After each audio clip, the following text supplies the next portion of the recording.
Twice a year, the trucks come to the tiny track tucked into the hills of a tiny Virginia town. But don't let the size fool you. For several drivers, this little loop offers up the biggest challenge of the year.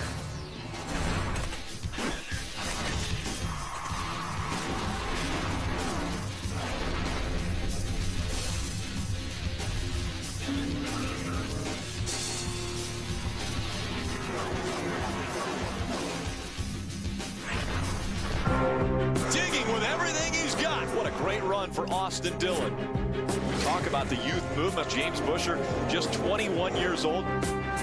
Here comes Sauter. There's that bumper. Johnny Sauter has closed the gap.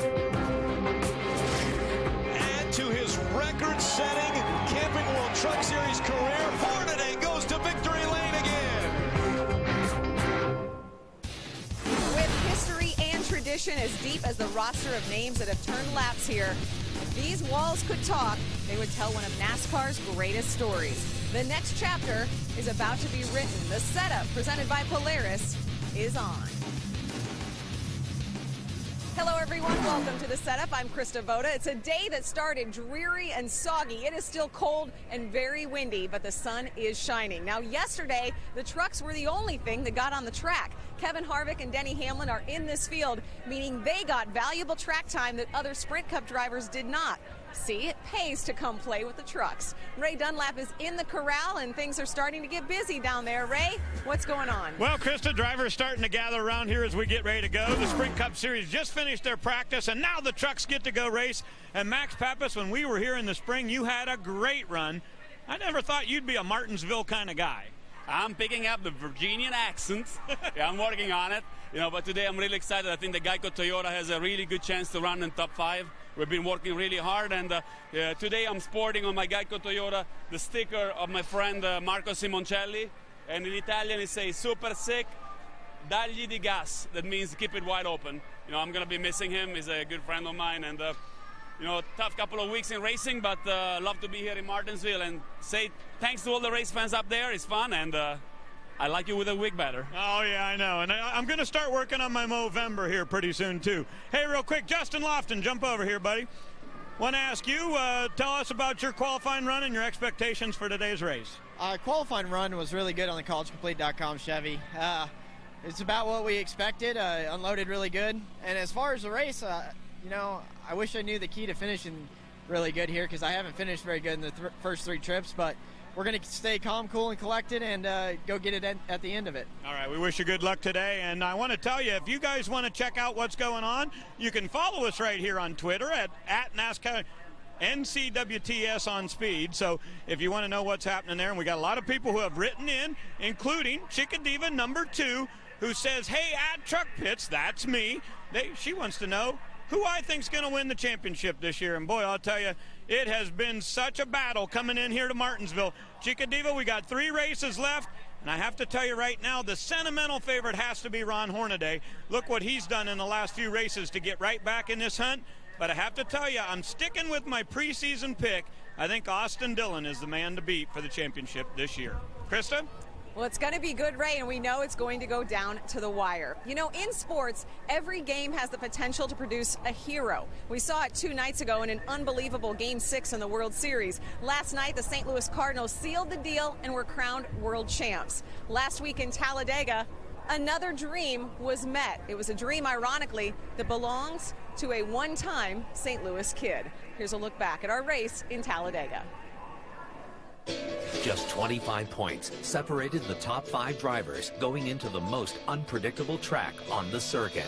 Talladega, the place where truly anything can happen. The 2-truck tandem was new to the Truck Series, and some drivers caught on faster than others. Mike Wallace and Ron Hornaday pulling away, leaving everybody in their rearview mirror. Tied down on the inside, then up on the outside. That's making it very difficult for Parker to drive that truck. Trouble in turn number 2, Johnny Sauter and Matt Crafton, the teammates get together. They had purposely went to the back of the field to try to run this 2-truck tandem and work on it. The 16 truck blew a tire in front of him. Crafton, who drove it, Sauter into the fence, and now they're working on that 13, trying to get him back out there. Oh, problems. Kligerman goes around. Bodine right behind him. What's he doing? He's all the way up beside him. He just I was trying to get some air. His truck moved down. That put me up beside him, and then we just got together. That was the tandem racing gone bad. It sure looks like Mike Wallace and Ron Hornaday looked the best doing it. As the laps wound down, even competitors teamed up to take on the KHI trucks. Austin Dillon out in front. Kyle Busch has jumped in behind him. But in the closing laps, two of the championship contenders had trouble. Watch that 3 truck. He had shut the engine off to try to conserve fuel, but he did not maintain his speed, and NASCAR is putting him back about 12 positions. There's one out of gas back there. That was the 17 of Timothy Peters that was running out of gas. Let's take back up. Just finished then. 1 lap to go. Wallace and Hornaday have been teammates. They've worked together all afternoon. Let's see if they abandon each other down the stretch. Will there be KHI orders for Hornaday to win this race? Here comes the challenge. Buscher and Carmichael on the fly. Mike Wallace will hold it off. He will win here at Talladega today. And that is a Kevin Harvick Incorporated win right there. This teamwork is so incredible because it started back at KHI, and there was a plan from Monday morning of how this race would hopefully run. And right here, this is an incredible, unselfish individual, Ron Hornaday, because, you know, he could have worked for the win. It's been so long since I won a race, and nobody knows how much this means to me. A feel-good story indeed. Taking a look at our points, Matt Crafton took a hit in Talladega, but he is looking for a comeback today. 4 races ago, Todd Bodine was 10th. Now he's close to cracking the top 5. Up front, Austin Dillon did have a 5-point lead over Johnny Sauter. Now James Buscher is back on his heels, just 3 points behind. Ray, right now, it's a battle of the 21-year-olds. Absolutely, Kristen. It's been fun to watch these young guys get up there and mix it up a little bit. And Austin Dillon, you got a chance to do it today at Martinsville. Anything can happen. I know you guys brought the truck that you had a great run with at New Hampshire. So what's the difference from that track to this one to make this truck go fast? You know, it's quite a bit different. You know, it's just way shorter straightaways and really tight corners. It's a paper clip, and New Hampshire's similar, just way longer and a lot more banking for what you got. And I'm really proud of these guys. They turned it around yesterday after practice, and 10th isn't bad. I think we'll be all right there. We'll just have to work our way up through there. And like you said, there's so many ways you can win this race, and we got to be there at the end to have a shot at it. Absolutely. That's a good philosophy. And Hermie Sadler's been over in the Cup Garage practicing, and now, guess what? He's going to join our broadcast. Well, thank you, Ray. Glad to be here with James Buscher. And you guys have been making a tremendous move in the points, trying to get up there and contend for this championship. And you mentioned earlier today that you guys have been doing some short track testing. How do you think that helped, and what will it enable you to do today? I think it definitely helped, you know, just our package for Martinsville. We've been pretty good at a lot of the other short tracks. Ran good at ORP or Lucas Oil Raceway earlier this year. But we've always struggled at this racetrack, and I think we've got the best package we've ever had for this racetrack before. And, you know, our truck's fast. Wolfpack Reynolds Chevy starts 5th today, so I think that's my best qualifying effort since I've been here. I'm not really sure, but the truck's driving better than I've ever had one drive here, and we've got a good truck for the long runs, I think, and it was good in traffic yesterday, and you know, we just got to finish as high up at the front as we can and hopefully win this thing and you know, go after that championship. And Krista, I've never seen so many drivers, when you ask them what they have for the race, they're not really sure. That lack of practice time has really got these drivers wondering what they're going to have when the green flag drops.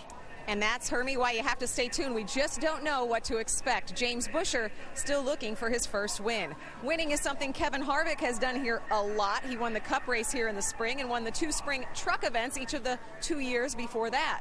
Now, Kyle Busch has never won at this track, but he is not in that truck today. Denny Hamlin is driving Kyle's truck. Denny, a pro at Martinsville in a Cup car, has never won in a truck. He feels, and so does Kyle, that this is his best shot. Well, Denny's teammate today is Josh Richards, driving the number 51 trucks. As we head to break, let's turn back to Talladega again for a moment and give some much-deserved thumbs up to the guys who not only survived, but thrived. As we said, Josh Richards, he's one of them. After starting 22nd, Richards turned in a career-best 13th place finish.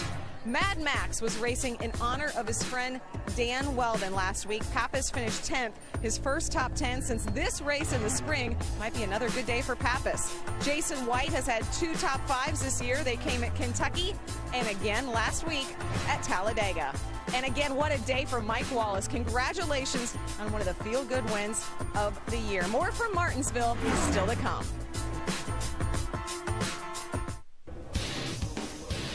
The setup is presented by Polaris, the hardest working, smoothest riding off-road vehicles, now at your local dealer. Brought to you in part by Camping World and the Good Sam RV Club. Everything for the RV lifestyle, including RVs, accessories, warranties, insurance, roadside assistance, and more. And in high definition by Funai. Funai, fun and innovative. Experience more at FunaiAmerica.com. Well, two of our Truck Series drivers, Timothy Peters and Brendan Gaughan, came to the Martinsville area a little early this week. They were the guests of honor at Laurel Park Middle School, where they spoke to hundreds of students about a day in their life, racing in general, and the overall theme, chasing your dreams. Now, Peters grew up in nearby Danville, Virginia, so coming home is always a treat. The two drivers also signed autographs and posed for pictures. You know, NASCAR could not have picked two better representatives to motivate and inspire Virginia's youth. You know, just getting the message across to these kids. And I tell you, what a lot of energy these kids had today. It was just awesome to be around, give some autographs away, give some gloves away, show them what we do and how we do it, and tell them to do the right thing. I got a 1-year-old child. Even before I had him, I always loved kids. So if I can come in here and make any difference to 10 of these 765, as the principal told us, children, then it's very special for me. You know, the funny thing is, this is not one of Brendan Gaughan's favorite tracks. He always gets asked to make appearances, which he's happy to do. You know, on paper, Martinsville doesn't sound so bad, only a half mile, nice and flat, but she is old and she is mean. We were last here on April 2nd. It was race number 4 in the season, and up to that point, no Truck Series regular had been to victory lane. That streak would end before the day was done. The vault is not even dusty. We're only cracking it open 6 months ago. Take a look.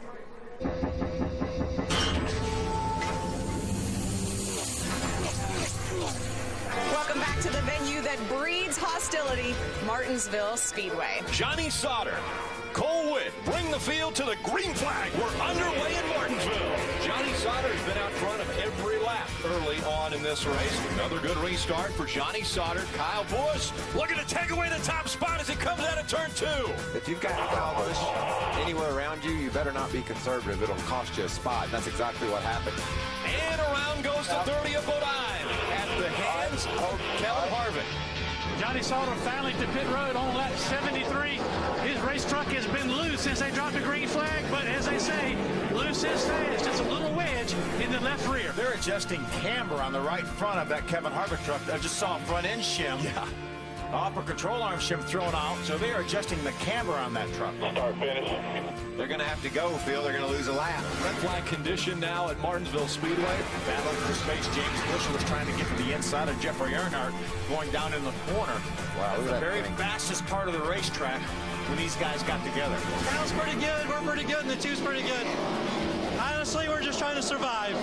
Green flag back in the air. Kyle Busch on the inside. Sauter on the outside. Contact. Sauter not as good a restart. Amazing what Kevin Harvick has done today. Major adjustments under the hood on the 2 truck. He was 2 laps down, and he's running 3rd. Here comes Sauter. There's that bumper. Side by side down the backstretch. Here comes Sauter. He's got the preferred line as they go to 3. Door to door as they come out of turn number 4. White flag in the air. 1 to go from Martinsville. Coming out of 4. Johnny Sauter wins in Martinsville. Finally beat this place.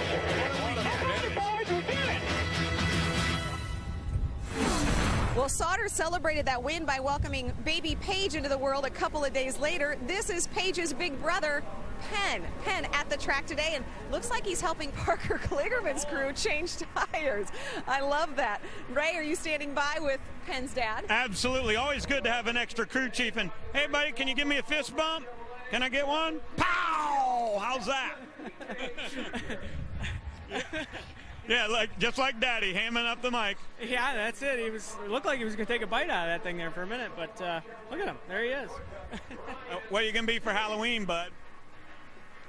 Oh, he's shy now. Does he know? Yeah, he's going to be Dracula. I don't know that he knows it, but that's what he's going to be. So I was just trying to teach him there to kick Parker's truck there for a minute. He grabbed it pretty good. So you got a winning truck today? I think so. Safe Auto Curb Record Chevy was good. Obviously here in the spring, and we've got the similar setup back in it now. So hopefully we can go up there and race hard. Obviously Crafton's on the pole, so it's going to be an interesting day to say the least. I think he thinks this is an ice cream cone. He probably does. All right, go good. See you, Hermie. Well, we got the Steak-'em man over here, Ron Hornaday, and 2 months ago you didn't give yourself much of a chance to win this championship. Now you come to one of your best tracks with a chance to make up more ground. Qualified second. Can you get it done today? I hope so. I mean, Bruce Cook and the guys done a great job in the Steak-'em Chevrolet, so we'll use that ECR power and see if we can get them on the outside, but it's going to be tough. We got Danny Hamlin right there, so hopefully you don't close the gap. I can sneak in there. And what has it been with you and Bruce Cook? Since you guys have been together, something has clicked with you and your confidence and your ability to get up there and close the deal again. I don't know. I think Bruce just believes in me, and I believe in him. I mean, what he's done for KHI is unbelievable with the 4 guys he's got working on this truck. So he come aboard on the 33 truck. I appreciate that, and we'll see what we got for him. That's Ron Hornaday Jr. He starts P2. Well, Hermie, Hornaday is incredible on the short tracks, but up until this race last year, he had never won here. So what is it about Martinsville that makes it so deceptively difficult? For the answer, we turn to our experts upstairs. Rick Allen, Phil Parsons, and Michael Waltrip are toasty warm in the broadcast booth. That's great, guys. So why is this track so difficult for drivers? Obviously, the answer to that question is probably between you two guys. You'll be able to answer that. But we just heard from 2 of our championship contenders, and Johnny Sauter and Ron Hornaday. What is Martinsville to this championship hunt? How do they have to get through this race to be in the hunt for the title? Well, when we got down towards the end of the season, I think they looked at Talladega and they looked at Martinsville. We've got to get by those 2. Okay, Talladega's in a rearview mirror. Now it's Martinsville. We have 3 races left. This is the one that I think these guys say we have to emerge from here unscathed, still have a shot at this championship, and then we'll go racing on the 1.5 miles when we go there. But this racetrack is so tough, so small, so tight. You get a lot of beating and banging. You get a lot of tempers flaring. You get flat tires. You can lose 2 or 3 laps with a flat tire. So many things can go on in this race. Right now, 80% of the time, the guy that qualifies in the top 10 wins the race. All 4 of our top point contenders have done that. They're all in the top 10. So I think right now they've done that part of it. They can check that off the list. But, Michael, Ray Dunlap told us a few moments ago that Austin Dillon was his favorite for the championship at the beginning of the season. Who's your favorite? I like Austin Dillon, but darn, Phil, I don't think I want to be the favorite. Look at the year in sports. The Packers won the NFL championship from the wild card position. The St. Louis Cardinals, with a month to go in the season, they didn't even know if they were going to be in the playoffs or not. They wound up winning the World Series. Brad Keselowski, he gets into the chase. He's up to 3rd in the points. He can win this championship. James Buescher, Mr. Ace at Phoenix. Oh, yeah, he's 3 points out of the lead, and here comes Ron Hornaday from nowhere. So how are you supposed to handicap that kind of field? We got so many crazy things going on in the world of sports this year. Wouldn't surprise me to see James Buescher miss a race and win the championship. Well, there you go, Krista. We just gave you, well, we tried to give you the answer to your question as far as Martinsville and our championship hunt. It could be a wild card if it comes down to winning it today. Yeah, it sounds like it's the year of the underdog. Thank you very much. And, you know, if you thought the action in the spring was intense here at Martinsville, remember this race, 50 laps shorter. No time to hang back. You've got to go right from the start. Hey, another driver making a cameo in the field, Elliott Sadler. He's back in the number 24 Virginia Lottery Chevrolet. His last truck start here was 8 years ago. But nobody likes this track more than Matt Crafton, and he proved it today in qualifying on the pole with a new track record. The last short track race of the season, and at a short track, space is limited. Keep an eye out for the squeeze play. More from Martinsville around the turn.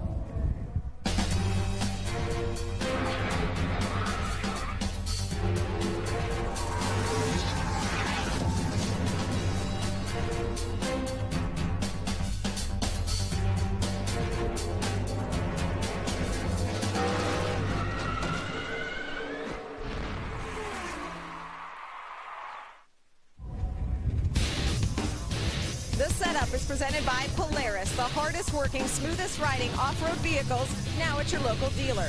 And brought to you in high definition by Funai. Funai, fun and innovative. Experience more at FunaiAmerica.com. Nicknamed the paperclip for its shape, long straightaways and tight turns, Martinsville is one of NASCAR's oldest, smallest, and toughest tracks. Ask a driver to name the legendary track that keeps him or her up at night, and chances are they will say this one, Martinsville. It is the next hurdle for our championship contenders. Today, the circuit shifts from a super speedway where anyone can win to one of the toughest short tracks where it takes a skilled veteran or a perfect setup to win. As he looks for the biggest checkered flag of his life, off turn 4, Tim Peters for the checkered flag. In his 64th career start in the NASCAR Camping World Truck Series, Timothy Peters scores the win here at Martinsville Speedway. Although Timothy Peters is a favorite to win at his home track, after finishing a disappointing 23rd at Talladega, he is more than a race behind. Now, probability narrows our search down to 4 competitors. Point leader Austin Dillon will need to stay close to perfect at Martinsville. With an average finish of 13th, he will need to lead at least a lap to help him in the points. James Buescher will need even more help. James Buescher, Jeffrey Earnhardt tangle. Buescher slams head on into the outside wall in turn 3. Johnny Sauter is looking to rebound after a wreck at Talladega. Johnny Sauter and Matt Crafton, the teammates, get together. They slam the wall. Sauter's chances to rebound are good. Johnny started on the pole this afternoon. He'll bring it home with a win in the Kroger 250. However, Ron Hornaday has got all the momentum. He has 6 top 10s and 3 wins in his last 6 races. He's had the champion spark plug logo on that truck today. He's made a championship performance and run for the championship this year. Thank you so much. Let me drive this thing. This is cool. Plus, this great granddaddy took home the clock last fall. Next week, the series returns to the Lone Star State, where Hornaday scored his first victory of the season. Ron Hornaday peels off turn 4 and heads to the checkers. But Johnny Sauter could be one of Hornaday's toughest competitors. They posted the 13th. They're going to take this win away from Johnny Sauter. Johnny headed back to the garage. Comment. God bless America. As for the young guns, James Buescher hasn't missed the target in his home state. However, Austin Dillon has shot himself in the foot the last 2 times out. Oh, there it goes.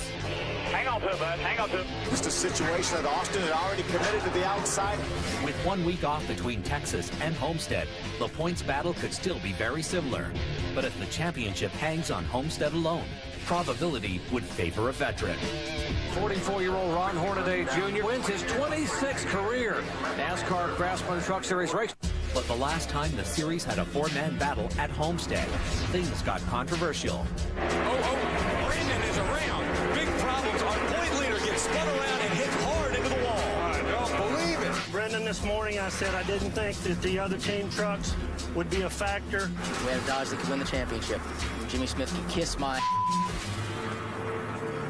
There you have it. In the closing laps, it was hard to determine who even won. I think Jimmy Smith may be celebrating a little bit prematurely there, because the black flag was definitely out for Ted Musgrave. Ironically, the driver with the fewest wins won the championship. With 3 to go, the championship is still up for grabs for 4 competitors. But anything can happen, and it probably will. Yes, it probably will. Right now, Austin Dillon is the driver with the bullseye on his back. 3 points ahead of his nearest competitor. In the mix as well, Timothy Peters. It's a special track for Peters. He grew up less than 20 minutes from this track. 2 years ago, he pulled off the David Freeze, winning at the track he visited and raced at as a kid. Somebody else to keep an eye on, David Starr. He won here in April of '06. He's always a factor at the short tracks. We'll get you ready to race here at Martinsville Speedway. It's going to be a fast one. Blink and you will miss something. We'll get you ready to race next.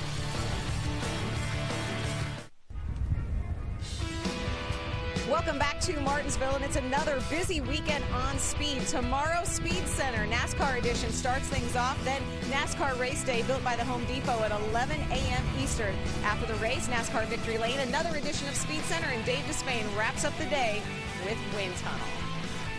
Well, for over half a century, NASCAR's biggest names have sat awake at night trying to figure out how to conquer this little half-mile track. It's a headache for some, heartache for others, and a chance for some to make history. Well, after a soggy start to the weekend, we are getting ready to go racing. We take it downstairs for today's opening ceremonies and pre-race festivities. Ladies and gentlemen, please rise and remove your hats as the Magna Vista High School Junior ROTC presents our nation's colors. Please welcome Miss Yancey's class from Kentuck Elementary School, winners of Read Your Way to the Race program, as they lead us in the Pledge of Allegiance.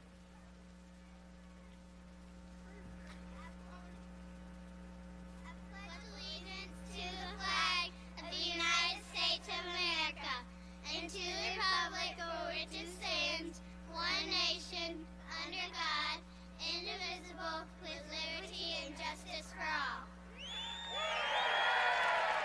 Please remain standing as Michael Harrison of Raceway Ministries, Martinsville, offers today's invocation. Let us pray. Father, we come before you today and we thank you for this beautiful weather you've given us, that the rain is gone. We ask that you would give the drivers and the crew safety today and give us a great day. Thank you for giving us your son, Jesus. As we think about Breast Cancer Awareness Month, Father, we pray for those that are battling and those that are supporting those who are battling cancer. Lord, thank you so much again for giving us this wonderful day. We choose to honor you with it. In Jesus' name we pray. Amen. And here to perform our national anthem today, please welcome the Martinsville High School Jazz Band.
Let's hear it for the Martinsville High School Jazz Band. Big names in the field like Sadler, Harvick, and Hamlin. Johnny Sauter racing for the championship. We'll go green. The Kroger 200 on Speed next.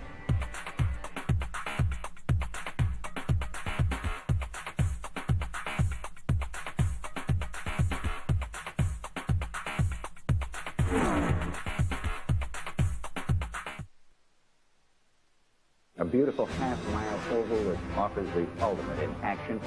Through the long history of NASCAR, there has always been the short track. The path that led the sport from the back roads of the South to Main Street America.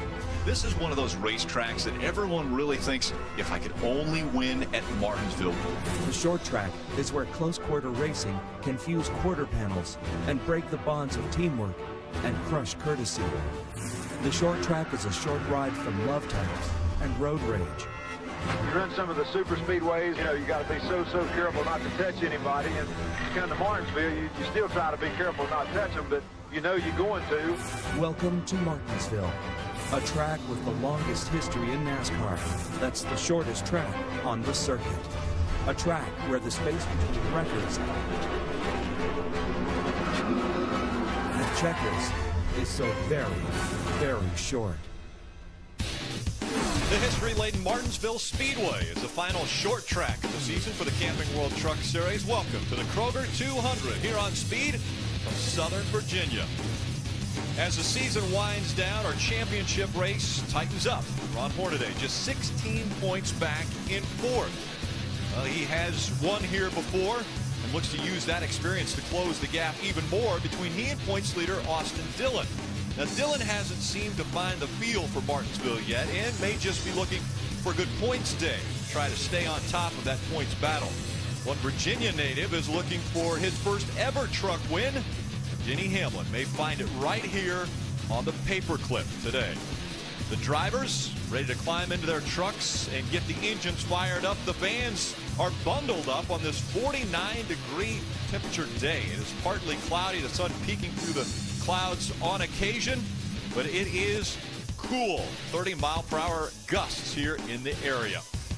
Drivers are strapped in. That means it's time to fire the engines. Let's go for the command. Race fans, it's time for the most famous words in motorsports. Here to give the command, please welcome from Huntsville Elementary School, Miss Threewitt's class. 1, 2, 3. Drivers, start your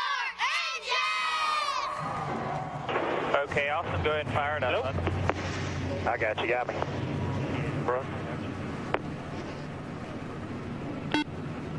The engines have come to life. Welcome once again to Martinsville Speedway. Rick Allen, Phil Parsons, Michael Waltrip with you once again. Now, Martinsville, a short track. Obviously, we've talked a lot about championship, but how about this race? Who has the best chance? Well, we've got such a great competitive field here, but I'm telling you, I think the guy that's going to end up in victory lane today is the guy that's never won a truck race before. We've got several of those, right? But I think we could have a guy that's going to join Michael Waltrip and the other 21 guys that have won all 3 divisions. I think today is Denny Hamlin's day. That's a pretty good bet, Phil. You didn't go much out on the ledge there, did you? You've got to beat Kevin Harvick, though. He's so good here at Martinsville. So we're going to have a great battle. We couldn't even get through Sprint Cup practice today without people getting mad at each other. Biffle, Harvick. Harvick's already agitated. He didn't have a good practice this morning. Got into an argument with Biffle. We saw other guys, too. That's what you're going to see more of. Slipping and sliding and beating and banging. And I'm so glad we got a good spot to watch it all from. Well, and you mentioned Kevin Harvick. How about Ron Hornaday and Johnny Sauter, both the most recent winners here at this racetrack? So they've got to get by quite a few if they want to get to victory lane.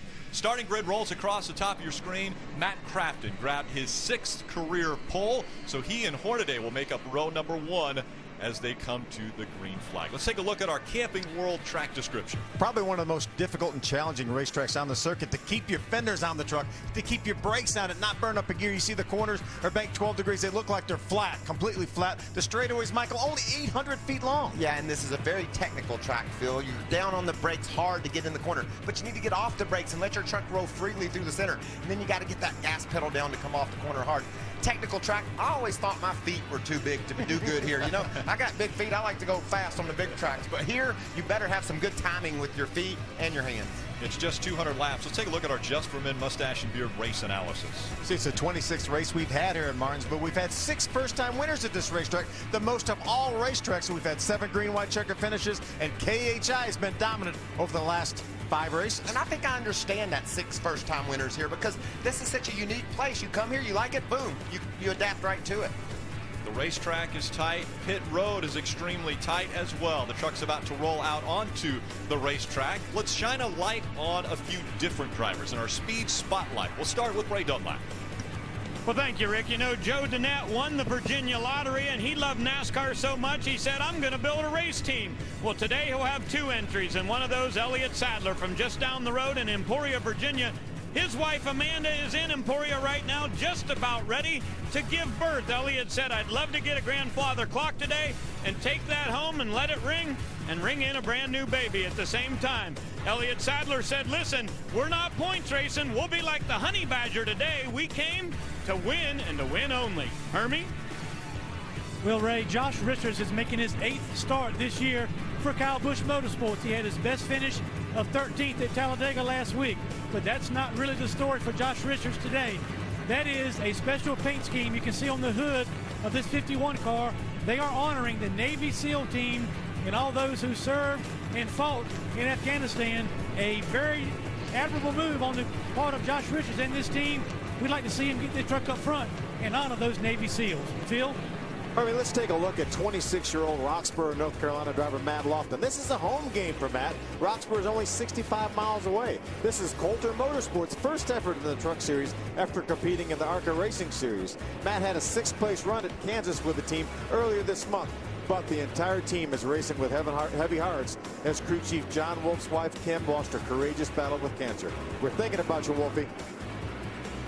Phil, if you research TJ Duke III on the internet machine, there's not a lot of information. But if you talk to this 18-year-old from South Florida, you learn a couple of things quickly. He's very quiet and he's very humble.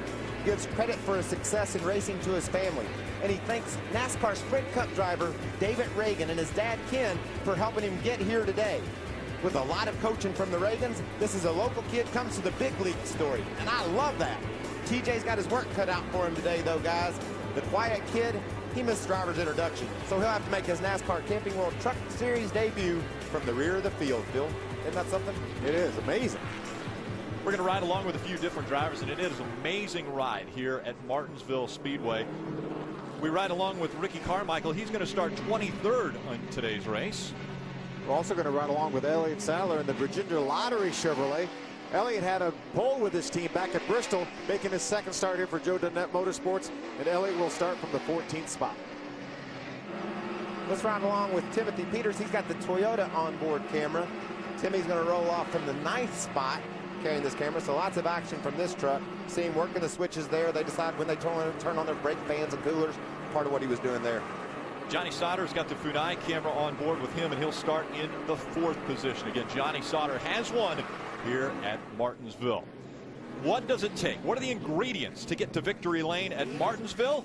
Well, let's look at our Walmart recipe for success. We go to Ray Dunlap. Well, great finishes, Rick, for sure, and I want to talk about the championship. Everyone's asked me, how do you handicap these 4 drivers in the final 3 races? Well, just like the stock market, past performance does not guarantee you success in the future, but if we look at their numbers, it really is in the favor of Ron Hornaday. He has won at each of the final 3 tracks, here at Martinsville, at Texas, and at Homestead. And you look at these other guys, it looks to me like the veterans may have a little bit of an upper hand on the rookies, but guess what? There's still 3 races to go. Hermie? Well, Ray, Todd Bodine is a champion in this sport and has won a lot of big races, but if you look at his stats, all 21 of his career victories came on super speedways.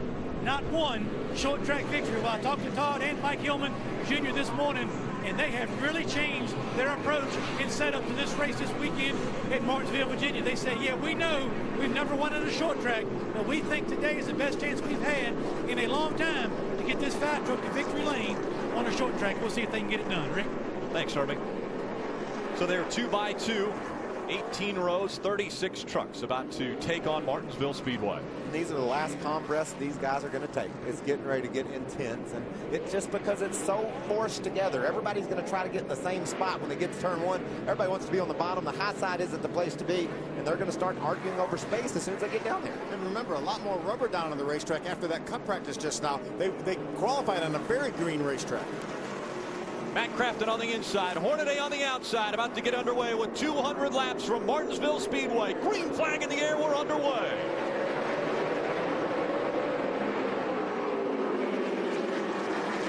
Nice gap there behind Crafton for Hornaday to pull over in if he decides to.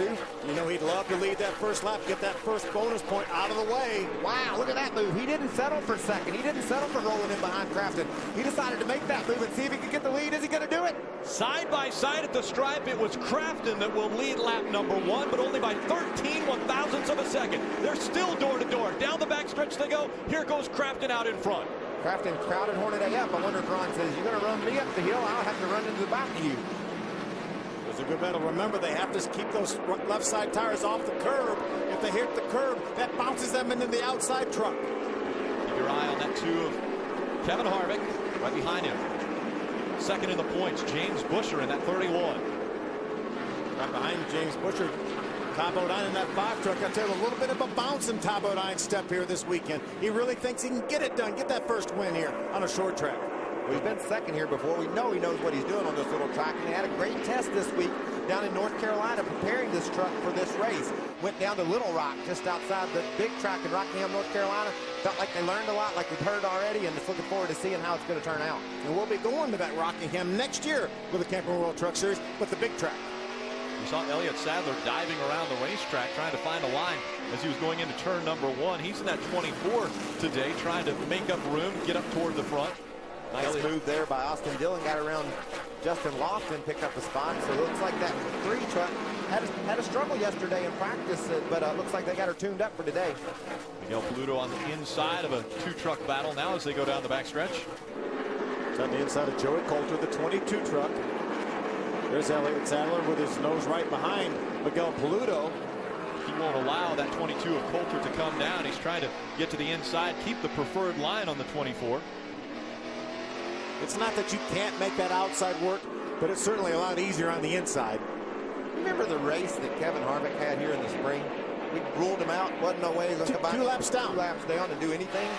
He almost came back and won the darn race, finished in the top 5. How about that little bunny hop there by Todd Bodine to get by James Busher, who's been so good this year. So Todd Bodine moving up in front of James Busher. That takes him up into the 6th position now. Crafton, Hornaday, Sauter, Hamlin, and Harvick, your top 5. Bodine, Busher, Peters, Dillon, and Lofton, the top 10. Did you see that decision Busher had to make when he got down to turn 1? He knew Timothy Peters was over there, and he could have decided that he was going to try to keep that spot and cut Peters off. But he also could have gotten spun out. As a point guy saying, you know, better lose this battle and keep my eyes on the award instead of just focusing on this one little battle. And he's had so few poor finishes by making good decisions like that. Keeping its eye on the big picture. Hornaday still on the back bumper, that 88 of Matt Crafton. Crafton, after the drop of the green flag, has been out front all 9 laps on lap number 10 here at Martinsville. It's short track racing once again for the NASCAR Camping World Truck Series.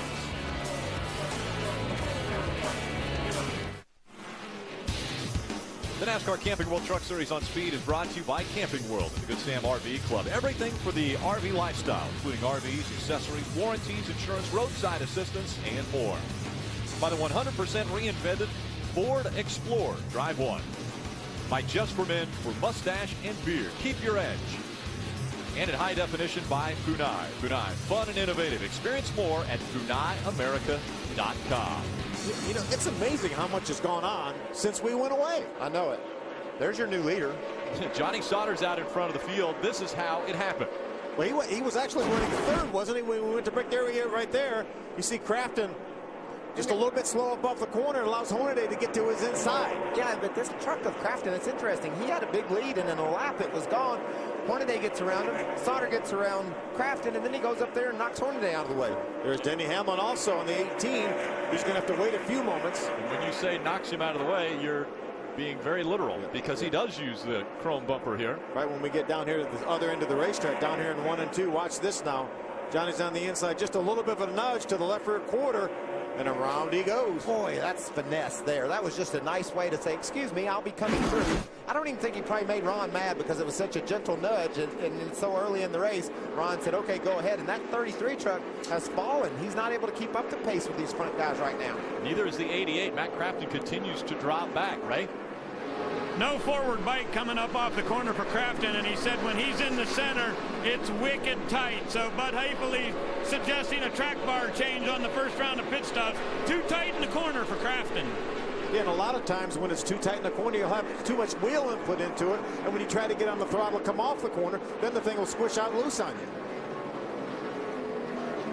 So that truck was fast for a lap earlier, set a new track record here at Martinsville, but it's not hanging in there for the long run. See, Todd Bodine has gotten around Crafton, and you can see there's Ron Hornaday that came off turn 4 plumb sideways, and Todd Bodine's bearing down on him as well. James Busher, another one of our championship contenders, currently running in the 12th spot. We want to welcome back to the broadcast Chris Devoto. What's happening with that team? Yeah, only 3 points behind coming into this race. He started 5th, dropping back to 12th. They haven't said anything on the radio about a problem. In fact, at the start of the race, he reminded the crew, I don't want to overdrive it at the start. I have to be defensive and patient. Herbie? Well, Krista, the guys in the booth were talking about Ron Hornaday falling back a little bit, and they are right. It's a forward bite issue, but his problem starts in the center of the corner. Too loose on the 33. They're looking for a track bar adjustment when they pit. And there was a little contact that was made between the 33 and 5. Take a look.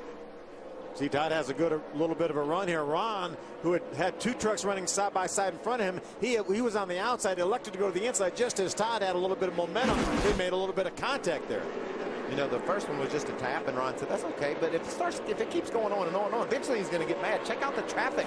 Johnny Sauter finds himself all up in the middle of. Yeah, heavy traffic here for Johnny Sauter. Has to be very, very careful. Don't want to beat the fenders off this truck here in traffic. Johnny Sauter has a good opportunity to potentially lead the most laps. Now he's out front. He's led 15 of our 27 laps. Out front also early in this one. Crafton for the first 11 laps, and Hornaday has led a lap, so there's another championship point for Hornaday as well as Johnny Sauter. Yeah, 2 of our top 4 right now have already got one thing accomplished. That's getting that 1 bonus point for leading a lap. We talked about how this racetrack is so pivotal in a championship with just 3 races to go. Short track racing at its finest. We talked about Denny Hamlin and Kevin Harvick. Well, they're putting a lot of pressure on Johnny Sauter, but he's in some heavy traffic. I think that Sauter truck's solid. Look at Harvick to the bottom to take that spot away from Hamlin in traffic. Preferred line, the bottom of the racetrack, right up against the pink curb here at Martinsville, and Harvick has that preferred line now as he tries to get by Denny Hamlin. But is the bottom of the racetrack going to be open when they get to these lap trucks here? Yep. Johnny's hung in behind Jeff Agnew now in the 70 truck. And Agnew's going to make a move on Pluto, which is going to block things up even more so. So tells you how tough competition is. They caught Jeff Agnew in about 25 laps, and then all of a sudden, I'm going to ride behind Jeff Agnew for what looks like a long time. Currently 28 on the lead lap. Agnew running in that 28 spot. Only one truck off of the racetrack. That's Mike Garvey.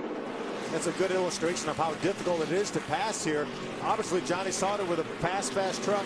Jeff Agnew now, as you mentioned, Michael, we're 30 laps into this race on the verge of going a lap down, and it's very, very difficult for Johnny to put him a lap down. You know, and I'm seeing a lot more trucks sideways off the corner field than we're used to seeing here at Martinsville. Generally, as you run 25, 30, 40, even 50, 60 laps, tires get better and better and better. Looks like maybe they'll go away a little sooner this race. Still side-by-side battles for position all over the racetrack. Sauter out in front here at Martinsville. Well, tomorrow NASCAR race day revs up in Martinsville. We'll look back at how Talladega shook up the chase, and Richard Childress discusses his 100th career victory. NASCAR race day built by the Home Depot from Martinsville tomorrow at 11 Eastern. Live on Speed, and yes, we are under our first caution here at Martinsville. It was the 4 of Ricky Carmichael getting into the wall. He said on the radio, no brakes. Let's go down to Hermie.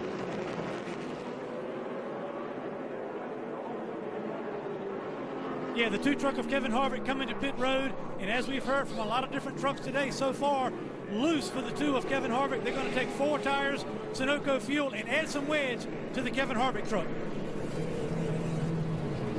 Down on my end, we expect Matt Crafton to come around the corner. Remember, by qualifying on the pole, it gave him pit stall number 1. Takes a while to get here, but you should be in real good shape getting back out. You see the track bar with going to be a track bar change in the back. He was very, very tight, so they'll go down on that track bar. Excuse me, up on the track bar, and also they're going to make an air pressure adjustment for Crafton. He said no way can he get through the center of the corner. That's where he was getting beat. Our leader, Johnny Sauter, stayed on the racetrack, Rick. Johnny Sauter decided not to come to pit road under this first caution. We saw some 2-tire stops as well, so a little bit of everything on pit road. Pit road strategy as well as guys not coming to pit road. The reason why we're under our first caution, the 4 of Ricky Carmichael complaining no brakes, got into the wall hard, destroyed the right side of that truck.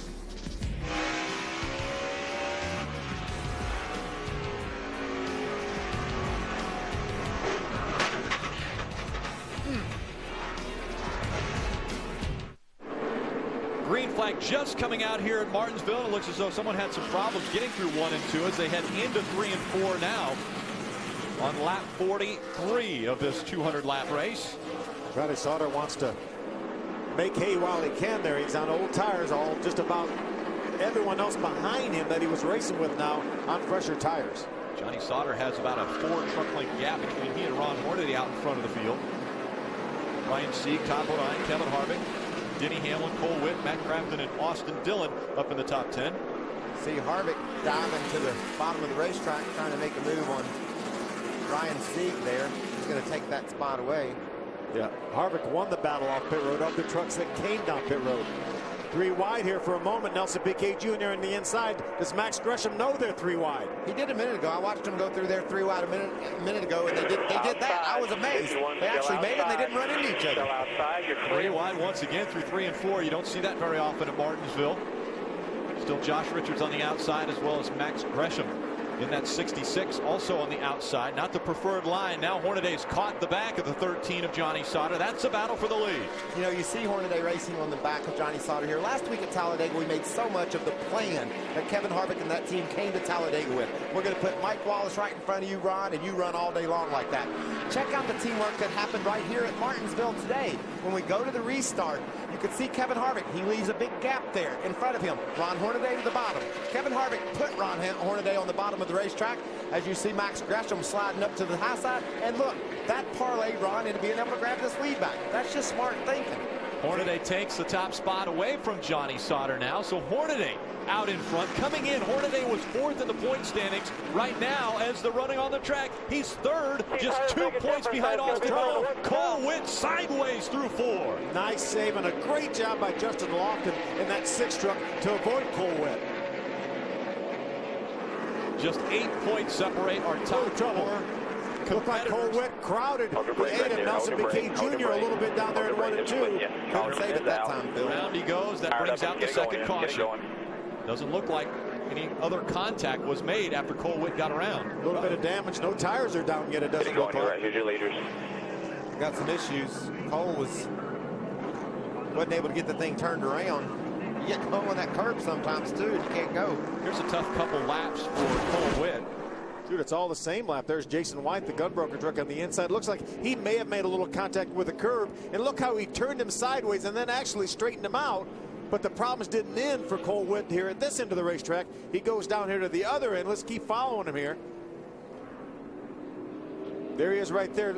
May have been the same situation where the A truck of Nelson Piquet Jr. may have bounced off. I thought it looked like Cole crowded him, but Nelson Piquet Jr. may have bounced off the curb. You know, I'm wondering if Cole might have broke reverse in his transmission. You know, they're not as beefy as the other gears, and he's stuck right there. Maybe when he, in his haste to try to get going, jammed it in reverse and tried to dump the clutch, and it might have broken. I think I know now why tempers flare when you come to short track racing. 2 times Cole Witt is hit, turns, and now brings out caution number 2.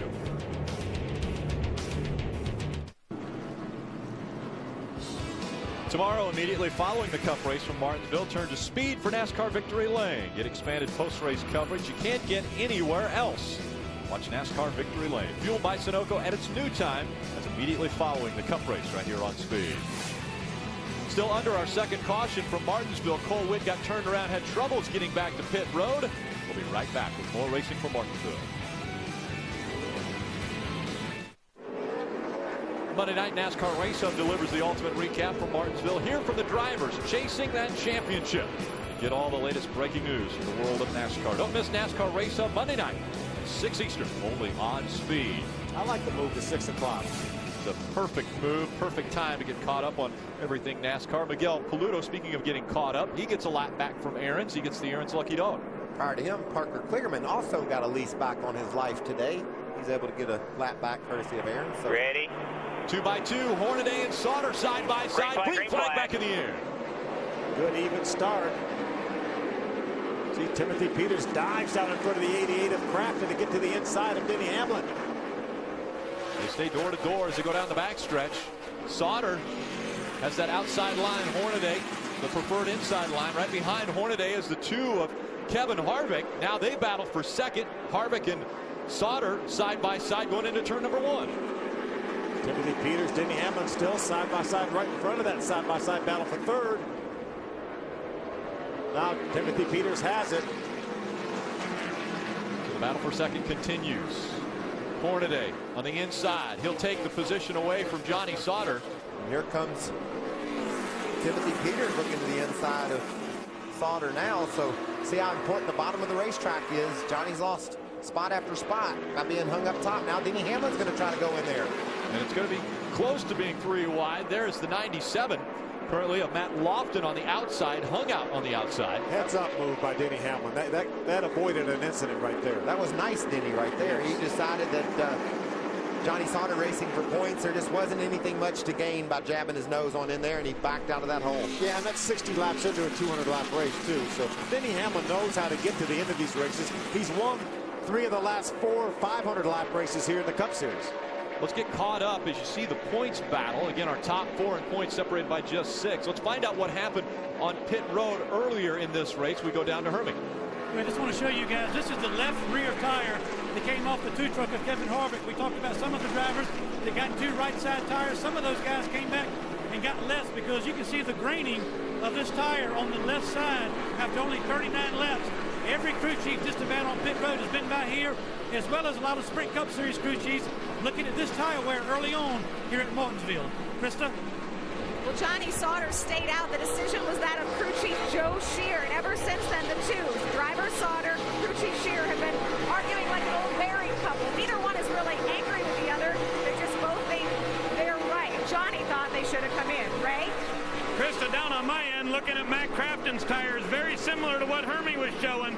And I asked crew chief Bud Haefele, how late would you be willing to come in today? He said, we'll come in with 35 or 40 laps to go to get tires. They make that much difference.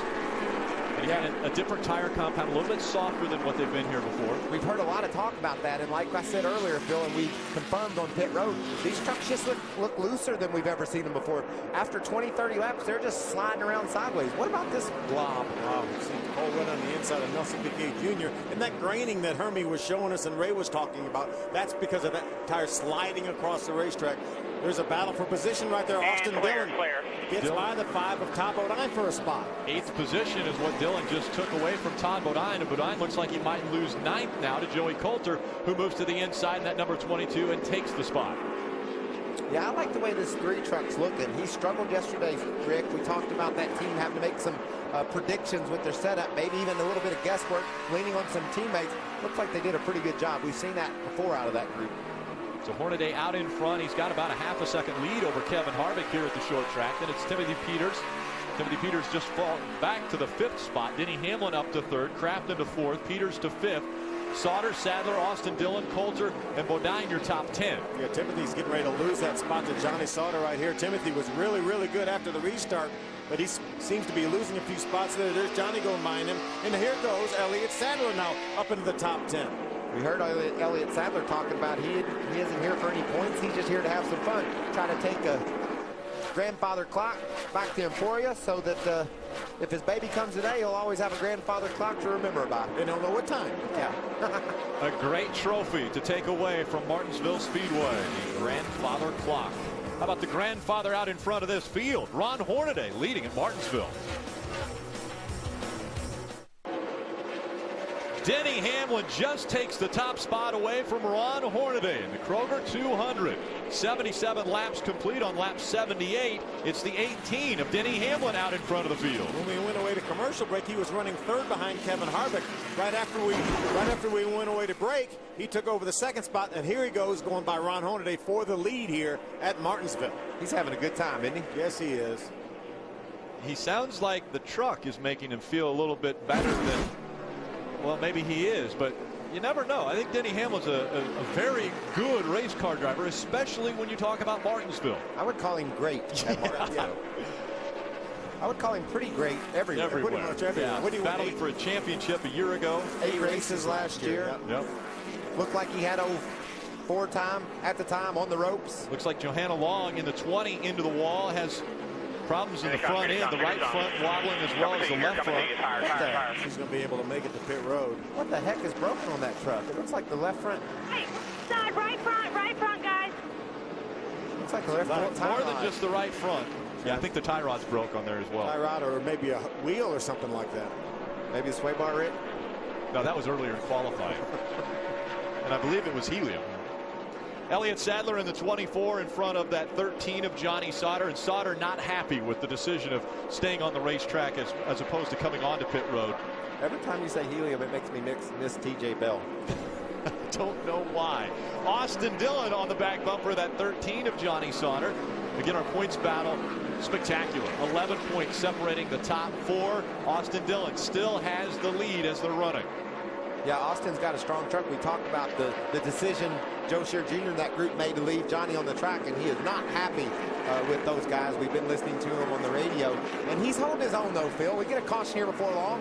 Maybe he comes to pit road, and we'll see what strategy the leaders use. What are we going to do? How many times are these guys going to pit? They got to pit again for sure. Absolutely, but I don't think they want to go 110 or 15 laps on their last set of tires, so Johnny Sauter's obviously going to come in our next chance with a caution flag, but I'm not sure that the other lead trucks are going to. You know, this could play right into Sauter's hands. That caution comes out about now. He gets tires and still has a set, and the other guys decide to pit. Heck, that could be a big advantage later.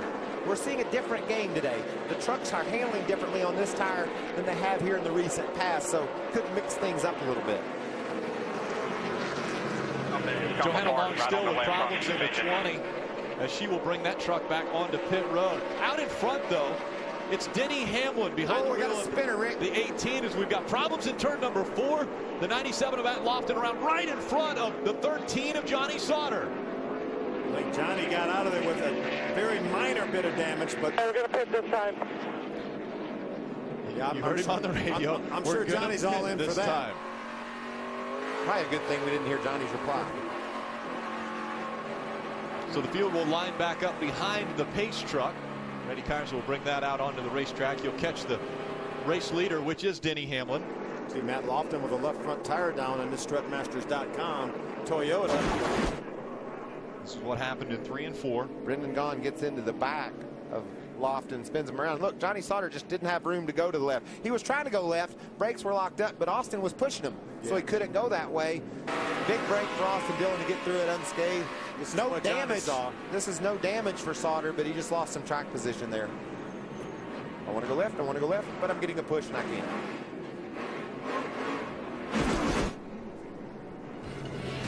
So it's caution number 3 at Martinsville. 86 laps in the books. Stay with us. Speed's coverage of the NASCAR Camping World Truck Series on Speed is brought to you by Sta-Bil Fuel Stabilizer. You start with Sta-Bil. In high definition by Funai. Funai, fun and innovative. Experience more at FunaiAmerica.com.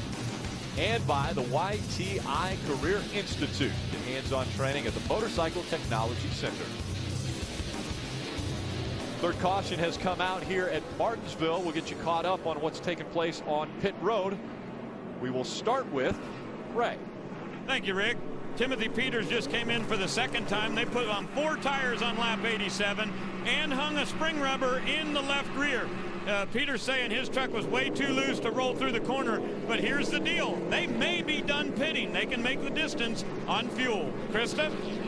James Busher back on pit road. The team just putting on right side tires. The reason they were only able to take lefts the last time because they had a much bigger issue, an alternator issue. They said we've got to make it to the end. They had to adjust and do some battery looking there, and so the alternator issues on the 31. Hermie?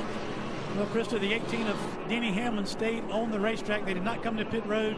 Denny said he really likes the truck he's got. Obviously, one thing they need to do better is he needs a little bit more forward bite. So what they're planning to do when they come to pit road, take a little bit of air out of both rear tires, so try not to get it hurt rolling through the center. But so far, so good for Denny Hamlin. Denny Hamlin has looked very good in that 18, normally driven by Kyle Busch of Kyle Busch Motorsports. He actually made a comment on the radio just moments ago of what this truck is making him feel like. And this truck will make me feel like Kyle Busch. That's a good feeling, I bet. Yeah, that's when he had driven to about a second lead after taking that lead. I would say that that's pretty big praise for the owner of that truck. Kyle Busch has had a lot of success, obviously, in the Truck Series. The field 2x2 once again coming out of turn 4. Hamlin and Hornaday, green flag back in the air. Watch Kevin Harvick let Ron Hornaday have room to get in if he wants it. See him backing off a little bit, so Ron Hornaday has room to get in. Kevin Harvick is the ultimate team player here for KHI. It helps that he owns that truck. I was going to say, it's because he owns it. But he is a team player because he's playing. Oh, look at the action back there. Johnny Sauter all up in the middle of it. Saw Austin Dillon that's the 17 of Timothy Peters, and Joey Coulter is in the middle of that mess. Completely sideways coming off turn number 4. Jason White also involved in that in the 23. Now you see Max Pappas and Todd Bodine side by side on the racetrack. They were side by side on pit road and actually traded a little paint coming off of pit road. Not too happy, those teammates, the 9 and the 5. They weren't acting much like teammates at that point.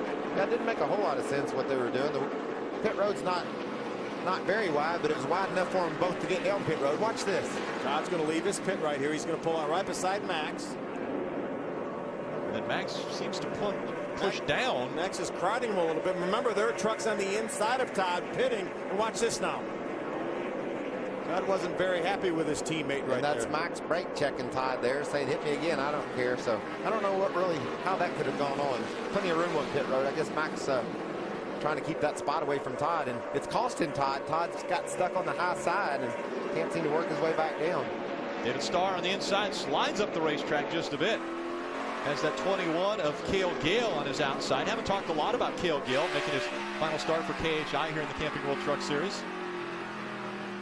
Timothy Peters right behind the 13 of Johnny Sauter. Johnny's going to be able to get underneath the 21 of Cale Gale to take over that spot. Johnny is back up into the top 10. That moves him up to the 8th spot with fresher tires and every other truck in front of him.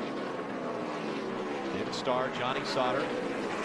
Ring nose to tail. Sauter peeked to the inside of that 81. As vulnerable as Johnny Sauter felt on those used tires a little bit ago, Phil, he feels like Superman now. Watch these moves he's making, diving down in the corner. Very fast truck right now as he's just mowing up through these guys.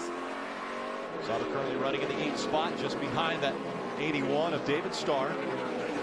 closing in on the halfway point. Again, a very quick race here at Martinsville in the fall. Just 200 laps. We've completed 99. We're on lap 100. Heavy traffic right here. There's Max. That's Josh Richards at 51. Max is in the 9. There's Max Gresham. Max has figured this out. He's got a good running truck right now. He's being shown down a lap or so. Actually, he's not down a lap. He is on the lead lap right now, running in the 13th spot. Jason White finished top 5 here a year ago and struggling today so far. There's the halfway sign. We have passed the halfway point. And again, a lot of drivers still holding their breath. 100 laps of racing to go from Martinsville. Yeah, and these trucks are getting to work out here. You know, we're putting them through about as big of a challenge as we are anywhere on the circuit. All kinds of brakes, hard on the gas. That means a lot of travel in the suspension, a lot of movement in all the parts that make these things do what they do. So don't take anything for granted. I mean, I put the variance in the engine down to probably, what, 4,500 RPMs in the center of the corner, all the way up to probably upwards of 8,500 RPMs at the end of the straightaway. Out in front of the field, it's still Denny Hamlin. Hamlin has led 26 laps. Johnny Sauter's led the most laps today at 34. Hornaday with 30 laps led. But Hamlin, Hornaday, Harvick, Crafton, and Dillon, your top 5. Short track racing for the NASCAR Camping World Truck Series. Martinsville, another racetrack where this series was born on.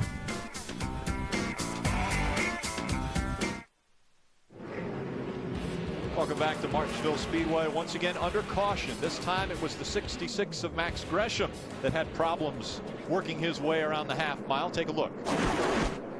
See heavy traffic. There's Josh Richards and Max battling for position. We get down to turn number 1. He just got in there too hot. He didn't like the way he got cut off. He was being a little aggressive, and his back brakes, it looked like, maybe locked up Phil, and around he went. Looked like he may have thought about maybe giving a nudge to Josh Richards and maybe thought better of it. Got on the brakes a little bit harder to stay off of Josh. And as you mentioned, had a little bit too much rear brake in. Probably maybe got a little wheel hop in the rear. I like the way this kid's racing, though. He's keeping his nose fairly clean. Struggled a little bit early in the going, but now he's being very competitive. Just got a little overzealous there getting in the corner, and around she went. Good job by Justin Lofton being able to sneak to the outside there with no damage. Yeah, maybe slight contact with the left side of that 66 truck. What about, we talked about when the race started, these tires are making strategy different. We've got our leaders, a couple of trucks, Hornaday and Hamlin, they stayed out. They're going to get tires later. We heard some talk from Danny Stockman and some of the guys, Austin Dillon's crew chief. That's all you got. Stay on the track. It's all the tires you're getting today. Let's get an update from pit road. We'll start with Ray. Well, I just wanted to add that exactly, Rick, is the fact that these guys are done pitting. They have got their tires. Austin Dillon said his truck has much better forward bite, and he starts 16th, but they're done pitting, and they think it's a track position gain. Hermie? Well, Ray, the 18 of Denny Hamlin stayed on the racetrack, but Kevin Harvick and Elliott Sadler, who were chasing him, are nose to tail on the racetrack. They both took 4 tires, both complained of loose trucks, and both took a little bit of wedge for the end. Krista? Another driver you will not likely see back on pit road, David Starr. They just pitted and said they, too, are good to the end. So lap 105 is when they came onto pit road. Yeah, we know Denny Hamlin and Ron Hornaday pitted back on lap number 39. They would probably have enough fuel to go to the end if they so desire. But they don't desire, I don't think. Denny Hamlin grabbed the green flag, and Hornaday ducks in right behind him. Then you see the move by Johnny Sauter. He's running in the 3rd spot now. His teammate just behind him in the 88. Sauter's got to run to the inside of Hornaday. Those guys got... They got a history here. Yeah, and they actually at this corner right here. They didn't have the best start ever. It looked like Ron was very, very slow. It's up against the tailgate of the 13. I think he just wanted to protect himself from letting Matt Crafton get down on the inside of Ron, and Sauter makes that move cleanly. Fresher tires on that 13 truck. He had to suffer through having the oldest tires on the front runners early in the going, and now he's reaping the benefits of having fresher tires than some of the guys in front of him, or the only guy in front of him. Side by side, Timothy Peters on the outside, Max Pappas on the inside of that beat up number 9, and around goes Max Gresham again in the 66. No caution yet. He's going to be able to keep it running, it looks like. That'll more than likely bring out the caution flag if he doesn't get going extremely quickly. He's got it going again.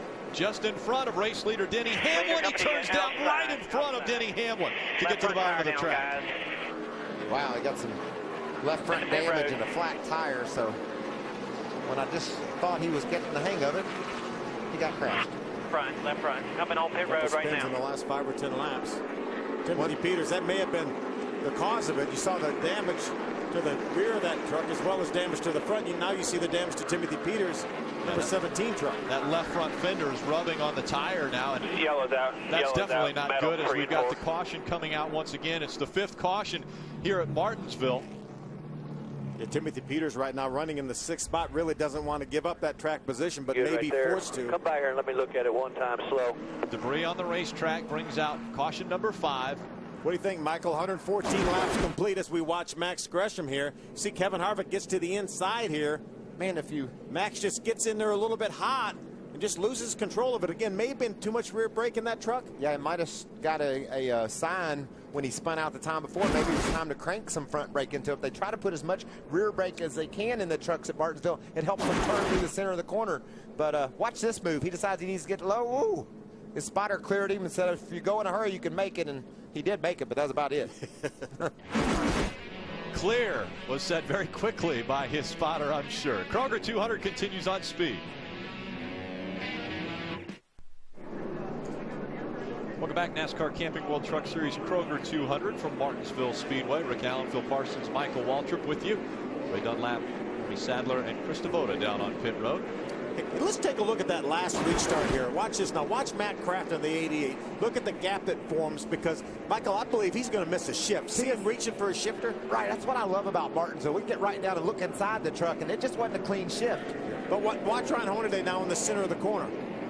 He just doesn't go, and it jacks the whole field up behind him. They all start running into each other. But I just love Johnny Sauter's decision as he got down to turn 1. He had enough truck in there to go on in on Ron, but he decided to back out and not force it. I think that was a cool move by Sauter. Could have torn up his truck, would have spun Hornaday around and made Harvick mad. You got to remember, you're racing 2 guys. If you do something to Hornaday, Harvick's going to be on you. Denny Hamlin taking the green flag once again. Johnny Sauter on the outside. This time stays on the outside as they work their way through 1 and 2. Yeah, Johnny zings it down in the corner, see if he can stay up here even with Denny Hamlin. He's even with him going in 3. Racing into turn number 3, side by side for the lead. Remember, fresher tires on the 13 truck of Johnny Sauter.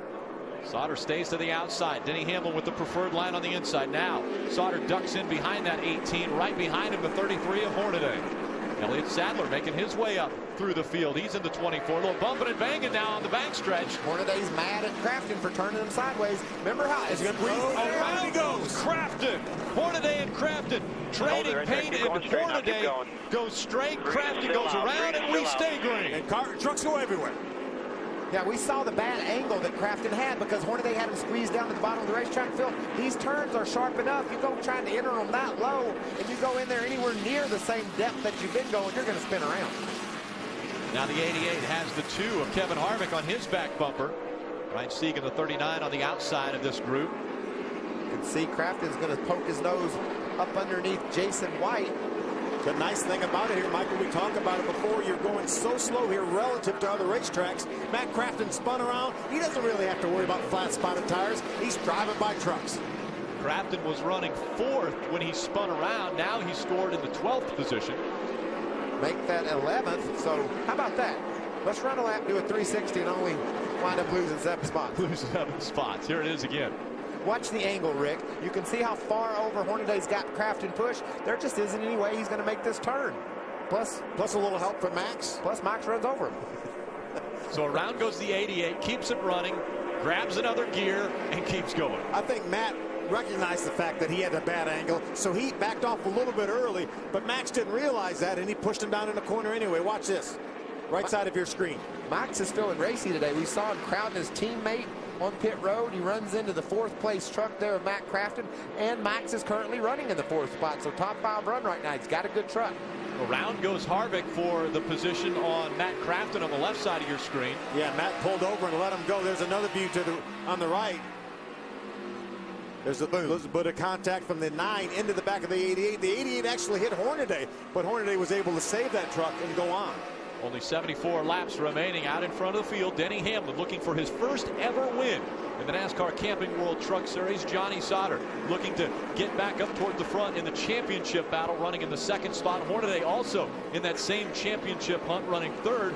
Max Pappas looking for his first win, runs 4th. Todd Bodine in the 5th position. You said only 74 laps to go. These guys are intense. They're battling. How would you like to think you're in tomorrow's race and they call you right now and say, only 374 more laps to go? Wow, what a day tomorrow will be. We'll have it. We'll get it all cranked up here on race day on speed, but it's going to be an amazing race, just like you're seeing here today. Johnny Sauter, the fastest truck on the racetrack. He's chased down Denny Hamlin. He was 0.2 of a second faster than Denny Hamlin was that time. Remember, a lot fresher tires on that 13 truck. Great battle for the lead. Just in front, it's Denny Hamlin. Right behind, Johnny Sauter in that 13. We don't want you to miss a second, not one lap of action. So we will have Speed's continuous coverage from Martinsville Speedway of the NASCAR Camping World Truck Series. Stay right here with us.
Saw it all happen right here on Speed. Let's go down to pit road and Chris Devoto.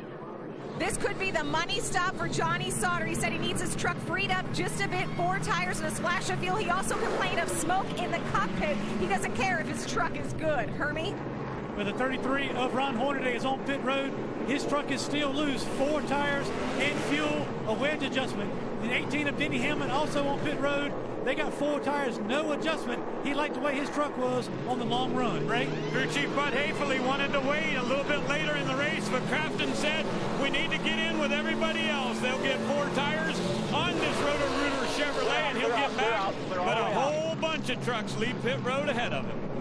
Thanks, Ray. Tempers really flaring here to bring out the 6th caution. It was teammates that caused this caution, and here is how it all began. Yeah, it went back a long time to a previous caution flag.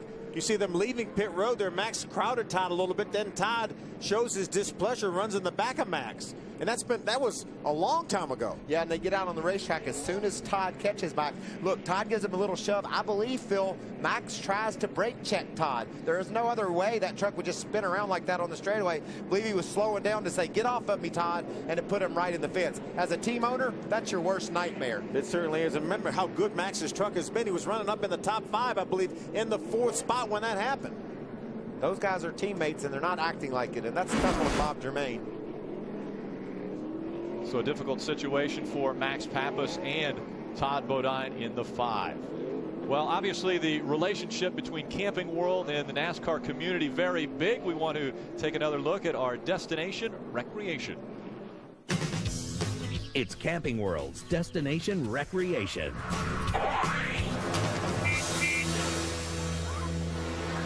Hey folks, next time you stop by the local Camping World store, I hope you'll pick up the Good Sam Directory. This is the official 2011 Trailer Life book.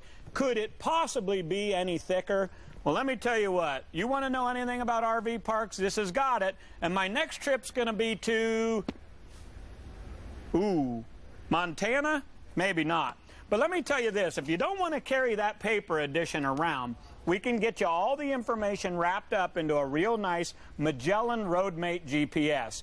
Now, if it has the Good Sam sticker on it, that tells you that all the information from that book is right in here for you. Now, this is going to give you turn-by-turn directions. It'll help you avoid traffic jams. It's got a 7-inch high-definition display. It'll give you all the verbal warnings. And my favorite part, if you're trying to get to the racetrack, it'll show you how. Thank you, Ray. I was the one who caught that book when he threw it at me. And by the way, Montana is a spectacular place to visit if you would like to. The 70 of Jeff Agnew gets the Aaron's lucky dog, so he'll grab a lap back. He actually just passed the 31 of James Busher to get into that position for the free pass. Yeah, Jeff's got a great truck. It's good to see him having such a solid run and getting a break from Aaron's there. Ray, what's happening down there with Timothy Peters? Well, they came to pit road, Michael, and they wanted to work on that left front fender, but they still have some tires down here that Butch Hilton said, we don't want to put them on. We're going to save them and see if we get another caution a little bit closer to the end. Here we go, green. That's a little risky, Phil. 24 trucks on the lead lap. It'd be hard to make up all those spots. Elliott Sadler on the inside, Austin Dillon on the outside, going into turn number 1. Sadler leading for the first time at Martinsville today. And there goes Kevin Harvick to take over the second spot in the 2 truck. Look at Cale Gale up to the 4th spot, right behind Austin Dillon. Strong run for Cale. 2 by 2 through 3 and 4. Elliott Sadler trying to hold off Harvick. Harvick now to the inside for the lead. Kevin Harvick trying to take the top spot here at Martinsville. He does. Here comes the 3 of Austin Dillon looking to the inside for second. Here's our point leader, Austin Dillon, as high as he's been this entire race there, moving up in the second spot. Your door. Dillon clears Elliott Sadler, takes over second. Sadler now has Cale Gale on the inside in that 21 trying to take the spot away. Oh, there's Todd and Max Pappas getting together once again. Now Hornaday's inside of Todd. Timothy Peters involved. There's the 13 of Johnny Sauter. More contact, and those two really need to settle it off the track. What about the wall, the way he whacked the inside wall, but yet Max is still going forward? That safer barrier not only helps the driver in a crash, it also saves the truck from more serious damage. There's Max. He's going to turn left right in front of Johnny Sauter, trying to get in between them. Johnny said, no, there's enough room, and here's a battle for the lead. Austin Dillon takes the top spot away from Kevin Harvick as they work through 3 and 4. Good job, bud. Dillon out in front of the field now, and they're sliding all across the front straightaway now. David Starr makes his move on Justin Lofton. Yeah, David Starr was never going to make that corner. There's Max again and Josh Richards. Things are heating up. 59 laps to go, and people are fighting for position all over the racetrack. You got that right, Rick.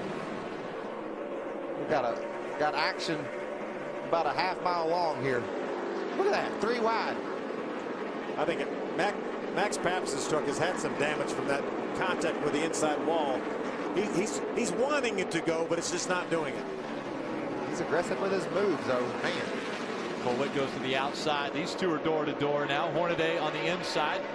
Justin Lofton on the outside. Hornaday clears him. Now he'll try to get by Ryan Sieg. Johnny Sauter also getting by Nelson Piquet Jr. Okay, I can breathe again now. There goes Max. Off turn 2, got in trouble again up high. See a lot of bent sheet metal on a lot of these trucks, especially the 9 of Pappas, the 60 of Cole Witt. Those two made contact, Rick, down in turn 2. Witt got into Pappas, and it's torn off the right front fender of Cole's truck. NASCAR officials may take a look at that, may bring him to pit road to have them remove that piece of fender. Don't want it flying up off of the race truck. There's Max, around he goes. So Pappas spins around. Leader's coming at you right here. And trying to get it going in the right direction. He does. And the caution comes out once again. It's one of those days where Max probably wished he was in Italy. You know, he's going to Monza, and he's actually taking one of the Camping World Truck Series trucks over there with 2 seats and going to give rides to people at Monza. Wow. Hope it's not that truck he was planning on taking. Well, they have to do a little work to it. This is Cole Witt's accident with Max down in turn. He must have been mad at Max from earlier. Yeah, rode him all the way up the racetrack. That was in turn 1, and you saw the sheet metal get torn off of the 60. See Max go down in turn 4. Gets up high. I don't know what he's doing there.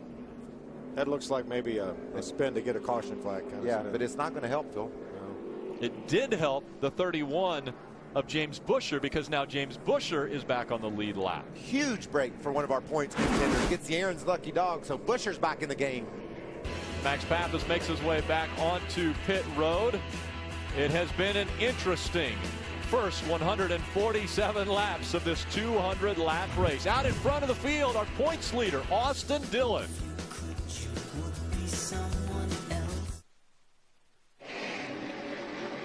There's only 3 weeks left for your chance to see the 2011 NASCAR champion crowned during championship weekend, Homestead Miami Speedway. Visit speed.com/deals. Purchase a Homestead Miami Speedway ticket and pre-race pit pass combo for just $85 and receive a free speed gift. The Aaron's lucky dog goes to James Busher, so he will be back on the lead lap. That puts 25 trucks on the lead lap as the field working their way through 3 and 4. Austin Dillon, Kevin Harvick, front row. Out of 4, green flag goes in the air. Dillon and Harvick side by side.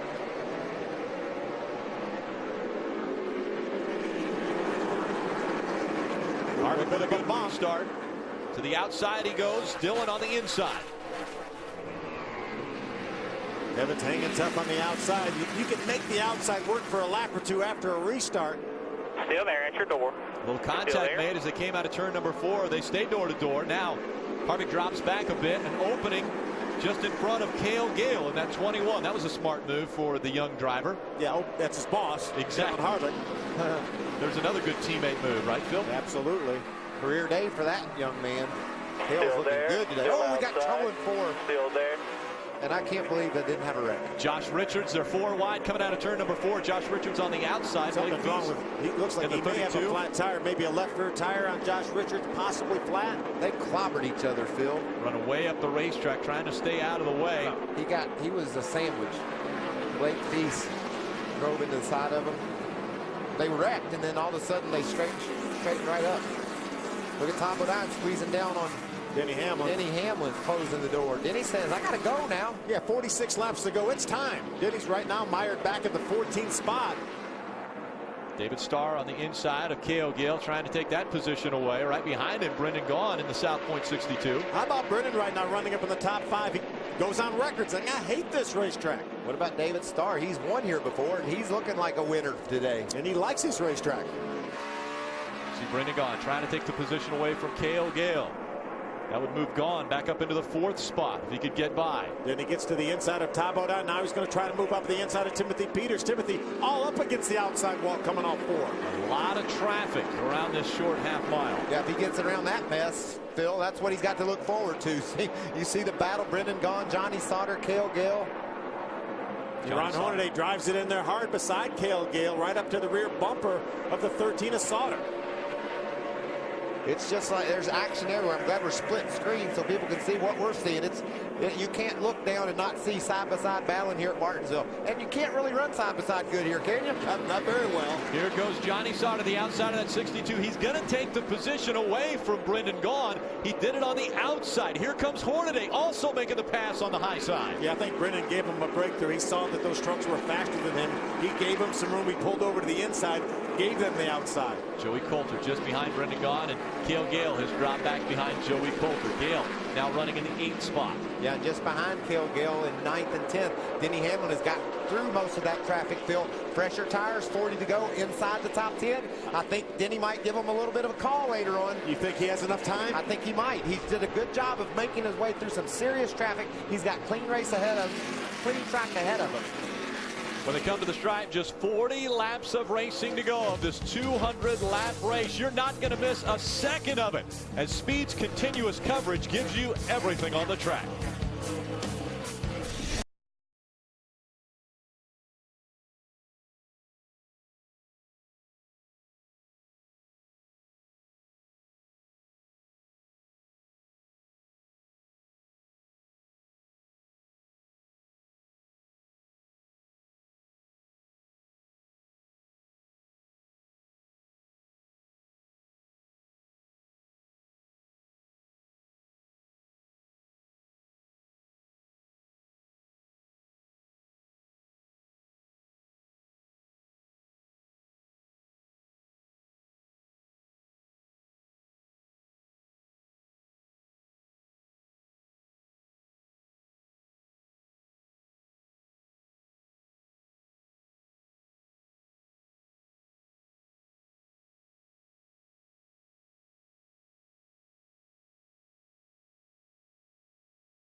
Welcome back. You've been able to see all of the action taking place here at the short track. Austin Dillon still out in front of Kevin Harvick in that 2, but things are heating up with just 34 laps to go. Kevin Harvick says, I think it's time to go here. He's going into turn 1 too, Phil. Austin's going to cut him off, though. I think it's time for, that's a gentle nudge, just to say, okay, I've been patient enough. It's time for me to go. What about our debut for continuous coverage on speed? We had teammates wipe each other out while we're setting a break, and you didn't miss a thing at home. You saw Johnny Sauter take the lead in that first break. And then, as you mentioned, the teammates turning each other around. Now you're seeing the battle heat up front. Phil, here goes Kevin Harvick. He looks to the inside. Austin, go ahead and brings it down. Ray, what's going on with that 3 truck? Well, just heard Grandpa Richard Childress come on the radio moments ago and said, Austin, get your left sides right down there on the pink curb. If Harvick's going to pass you, make him go to the outside. Do not give him a peek down to the inside, and lap traffic coming up now. That could be a factor. Battle for third, Johnny Sauter and Ron Hornaday battling for that spot. Sauter has it. Guess who's coming up next, Phil? Yeah, Denny Hamlin has already made his way back up into the top 5 here. Has those fresh tires, and he's making good use of them. He's so fast. I believe he's going to have a shot to get this race won. Get a caution late in the going. He's already inside the top 5. Got some tough guys to get around, though. Hornaday and Sauter, two pretty tough guys to pass. Tyler Tanner in his first ever start. A very smart move there, giving race leaders the inside line. Here comes Hornaday.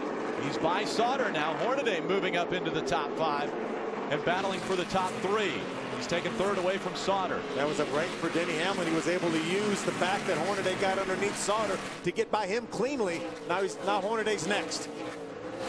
Sauter has fallen back behind Denny Hamlin, so Hamlin now working his way up into the mix as we've got a caution on the track again. It's Ryan Sieg that's turned around. Kevin Harvick pulled over and let Hornaday get by him just as the caution flag was coming out. All right, ease down, little. So they're going to clean up the racetrack. Ryan Sieg gets going the right direction once again. It looks like the lucky dog may go to Clay Rogers. We'll be right back.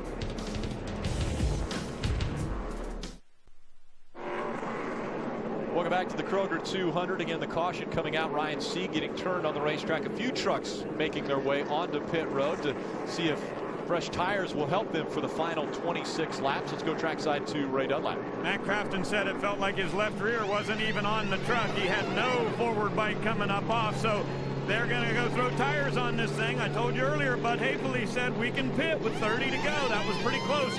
We'll see what kind of track position he's able to make back up. It's not going to be very good. Yeah, no. There's 22 on the lead lap right now, so that's going to make it very difficult for Matt Crafton. Nothing good to report here, Rick, because on that last restart, back in the pack, they were 3 wide, and they were running over each other. It's going to be really difficult to make any time because it's just getting more and more intense. We got 25 laps to go now. There's your Aaron's lucky dog, Clay Rogers. Hops back onto the lead lap. Gives us 23 trucks on the lead lap. What a great start to the season for Clay Rogers. A 3rd place run early this year at Daytona. They end up racing more times than they had planned. They backed off to a limited schedule towards the end, but great team there for Ricky Benton. How about Grant Enfinger? Now, he had his career best finish in his first start. Obviously, last week at Talladega, he finished 12th in his debut. Here he is with Allgaier Motorsports. First time they've ever fielded a truck, and right now Grant's running in the 12th spot with it. What a great job. You're right, Phil.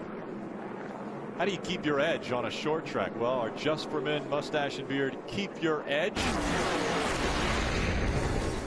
It's got to be the 5 and the 9 today. They're trying to keep their edge. Todd Bodine and Max Pappas. This is earlier on pit road. Max was crowding Todd a little bit. Todd was very upset about it. Remember, teammates somewhat in Jermaine Stable, as well as Randy Moss being involved with the 5 truck. And then this is a situation where Todd gets in the back of Max. I think maybe Max tried to brake check Todd on the straightaway. It didn't work out well for Max. Obviously, Bob Germain's got his hands full with these two today. And the sponsor of that little piece there, Ram, is a very good sponsor in this situation, at least what has happened on the racetrack today. Ram, guts, and glory for those two. And there they are, right beside each other again. They are beat up. Well, they better be over it, man. We can't be playing games. There's 25 laps to go. Todd Bodine running along. They're running 14th and 15th. They can still get a top 10 finish out of this baby. We got 1 to go. action's fixing to pick up. I don't think Austin Dillon hangs on for this win. 2 or 3 trucks behind him, despite what Danny Stockton said over the radio, we're the best truck. He might not have given Austin all the details. Ray Dunlap, it looks like some guys are faster than him. Well, and Richard Childress reminded him just that. A moment ago on the radio, he said, keep the big picture in mind here. The 33 and 13 have fresher tires, and obviously knows that Harvick and Hamlin are back there. But Austin Dillon said, they're no faster than us. I'm going to go for it. And Richard said one more time, keep the big picture in mind. He must have said, we were listening, Rick, he must have said, big picture 10 times in two paragraphs that he was talking to his grandson with. Side by side, Austin Dillon on the inside, Hornaday on the outside. They are currently first and second in the point standings. Green flag back in the air. 22 laps of racing to go. Look at Denny Hamlin now. Hornaday's trying to get by Austin on the outside. Denny and Harvick side by side. Denny has Harvick cleared. Denny Hamlin moves up to third, side by side for the lead. Hornaday has the edge as they go into turn number 3. Here comes the 3 of Austin Dillon back to the inside. At the stripe, Hornaday scored as your leader. There's the mess I was telling you about. We've got a crash down in turn 4. The caution will fly. Johanna Long and Tyler Tanner. They're still sitting there. No caution yet. They're going to come up on them. Caution's out. Caution's out. Go high, high, high. Go high. Caution came out. Good job. NASCAR gave them every opportunity to try to get those trucks straight. It looked like Hornaday might have had a nose out ahead of Austin Dillon when the caution flew. We don't know exactly where the timing and scoring lines are, so it'll have to see what NASCAR decides here. But the big break will be Denny Hamlin. He drove up to the 3rd spot. We know he'll start down on the inside of the racetrack with, I think, the fastest truck here. And he'll try to use that inside line there to get by the truck on the outside at the initial start. Maybe try to line up in the 2nd spot here after a lap or so after the restart. Tyler Tanner making his first ever start in the Camping World Truck Series. And Mike, you're going to take a look back at what happened here. Tyler done a great job of keeping his nose clean. He was down on the inside of Clay Rogers and spun around and back up the track in front of Johanna Long. But a good job by this kid racing today. He just got in a bind there and around it went. Didn't want to run into the 92 truck, so he spun himself around. And now he's got a flat. And so as we have just 19 laps of racing to go, we're going to keep you right here at the racetrack as we'll take a quick break. But you can stay and see every lap of the action from Martinsville Speedway here on Speed.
Welcome back. Austin Dillon still out in front. Ron Hornaday, Hamlin, Harvick, Sauter, they are your top 5 with just 17 laps to go. We've had 17 lead changes here at Martinsville. Ryan C. driving around everybody. I think he's probably allowed to do that because he's probably going to get Aaron's lucky dog, don't you guess? Well, he certainly believes he is. Ryan Sieg was scored in the 23rd position as he makes his way around the field for the Aaron's lucky dog. We get confirmation from Ken Butler that he is the Aaron's lucky dog. Come in, Mr. Butler. Over. Yes, that's him right there. Aaron's lucky dog, Ryan Sieg. And Phil, we raced forever. How cool is it when you just get to drive around the whole field like that? I mean, we never did that before. That's just kind of the neatest thing to see in the whole world. And Ryan's back right on the lead lap. Want to take a look at our Just for Men mustache and beard keep your edge. How about Ron Hornaday? Had problems in practice yesterday. He's got a little bit of oil right here. He spins, puts up a cloud of smoke. His teammate comes along. Nelson Piquet Jr. makes a little bit of contact with the right rear corner of Ron's truck. Now you see all that smoke and damage to that truck? He was able to keep his edge. He's battling for the win a day later. And 10 minutes later, he's back on the racetrack. Just for Men mustache and beard keep your edge. Definitely Ron Hornaday fitting into that category. Stake 'em. I like that for a sponsor. Sounds tough. And Ron Hornaday, very tough. And the successes that he has had over the past 3 races, 2 wins and a second place the last 3 times out, and now running in the second spot and was battling with Austin Dillon for the lead in the latter laps of this race. Ooh, it's going to be a good one. Coming out of turn number 4, side by side. Austin Dillon on the inside, Hornaday on the outside. Green flag back in the air. Hornaday didn't get as good a start this time. Austin's going to clear him down into turn 1. And then he's going to be on the inside, too. He's not going to give Hornaday room on the inside. How about Denny Hamlin on the inside? Way up the racetrack goes Austin Dillon, and Denny Hamlin takes advantage. He goes to the front. Now the battle is for second. Hornaday trying to take it away from Austin Dillon. Was there a little bit of debris on Austin's tires maybe when he got down there to turn 1? Now look at Hornaday trying to run Austin Dillon down the racetrack. Dillon trying to keep that fender just to the inside of the 33. Can't do it. 2 and 3 wide back behind him. Holy cow. Grant Enfinger on the outside of the 36.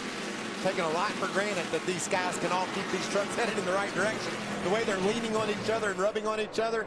But Denny Hamlin has clear track ahead of him and a lead late in the going. He's going to be tough to beat. 12 laps of racing to go. Hamlin looking for his first ever win, and around goes Parker Kligerman right in front of a slew of trucks. He keeps it going the right direction, though. No caution. No caution. Somehow he keeps it going. Still outside. More contact behind him. That's Max Gresham that made contact with Clay Rogers in the 92. This is car wrestling. Well, in this case, truck wrestling. 11 laps of racing to go. Denny Hamlin, again, looking for his first win in the Camping World Truck Series. Did you see Ron Hornaday slide that thing down into turn 3? He zinged her down at turn number 3, and it didn't really stick that well. He could taste this win. Hornaday running second. Austin Dillon third. Johnny Sauter fourth. 3 of your top 4 in the point standings running second, third, and fourth. And they know all those positions are points.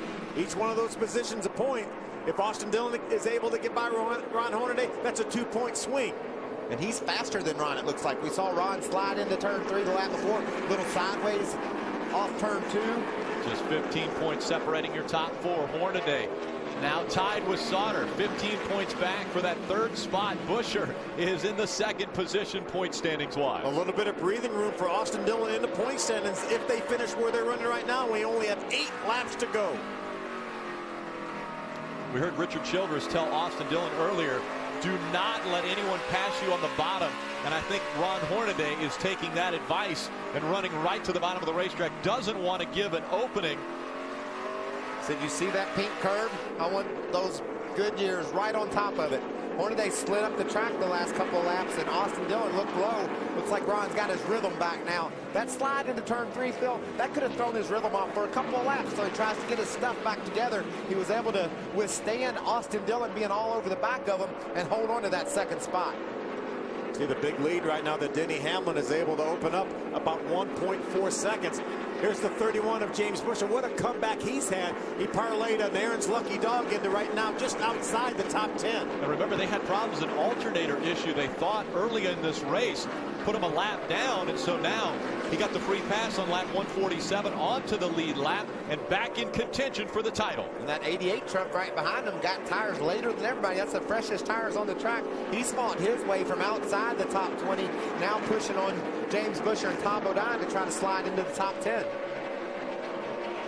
But Denny Hamlin used a differing strategy than some of the guys Austin Dillon particularly used, and he's parlayed it into a big lead here late in the going. 4 laps of racing to go. Hamlin is going to catch up to the slower lap traffic. There's the gap. Problems for David Starr. He stops on the racetrack. Green flag, stays out. Green flag, green flag. I think NASCAR's done a great job today allowing these trucks time to get their trucks going again. Yeah, if they do the caution as soon as the spin happened, no one spun. There's been 3 or 4 trucks go all the way around and keep on going. Denny Hamlin under 3 laps of racing to go for his first win in the Camping World Truck Series.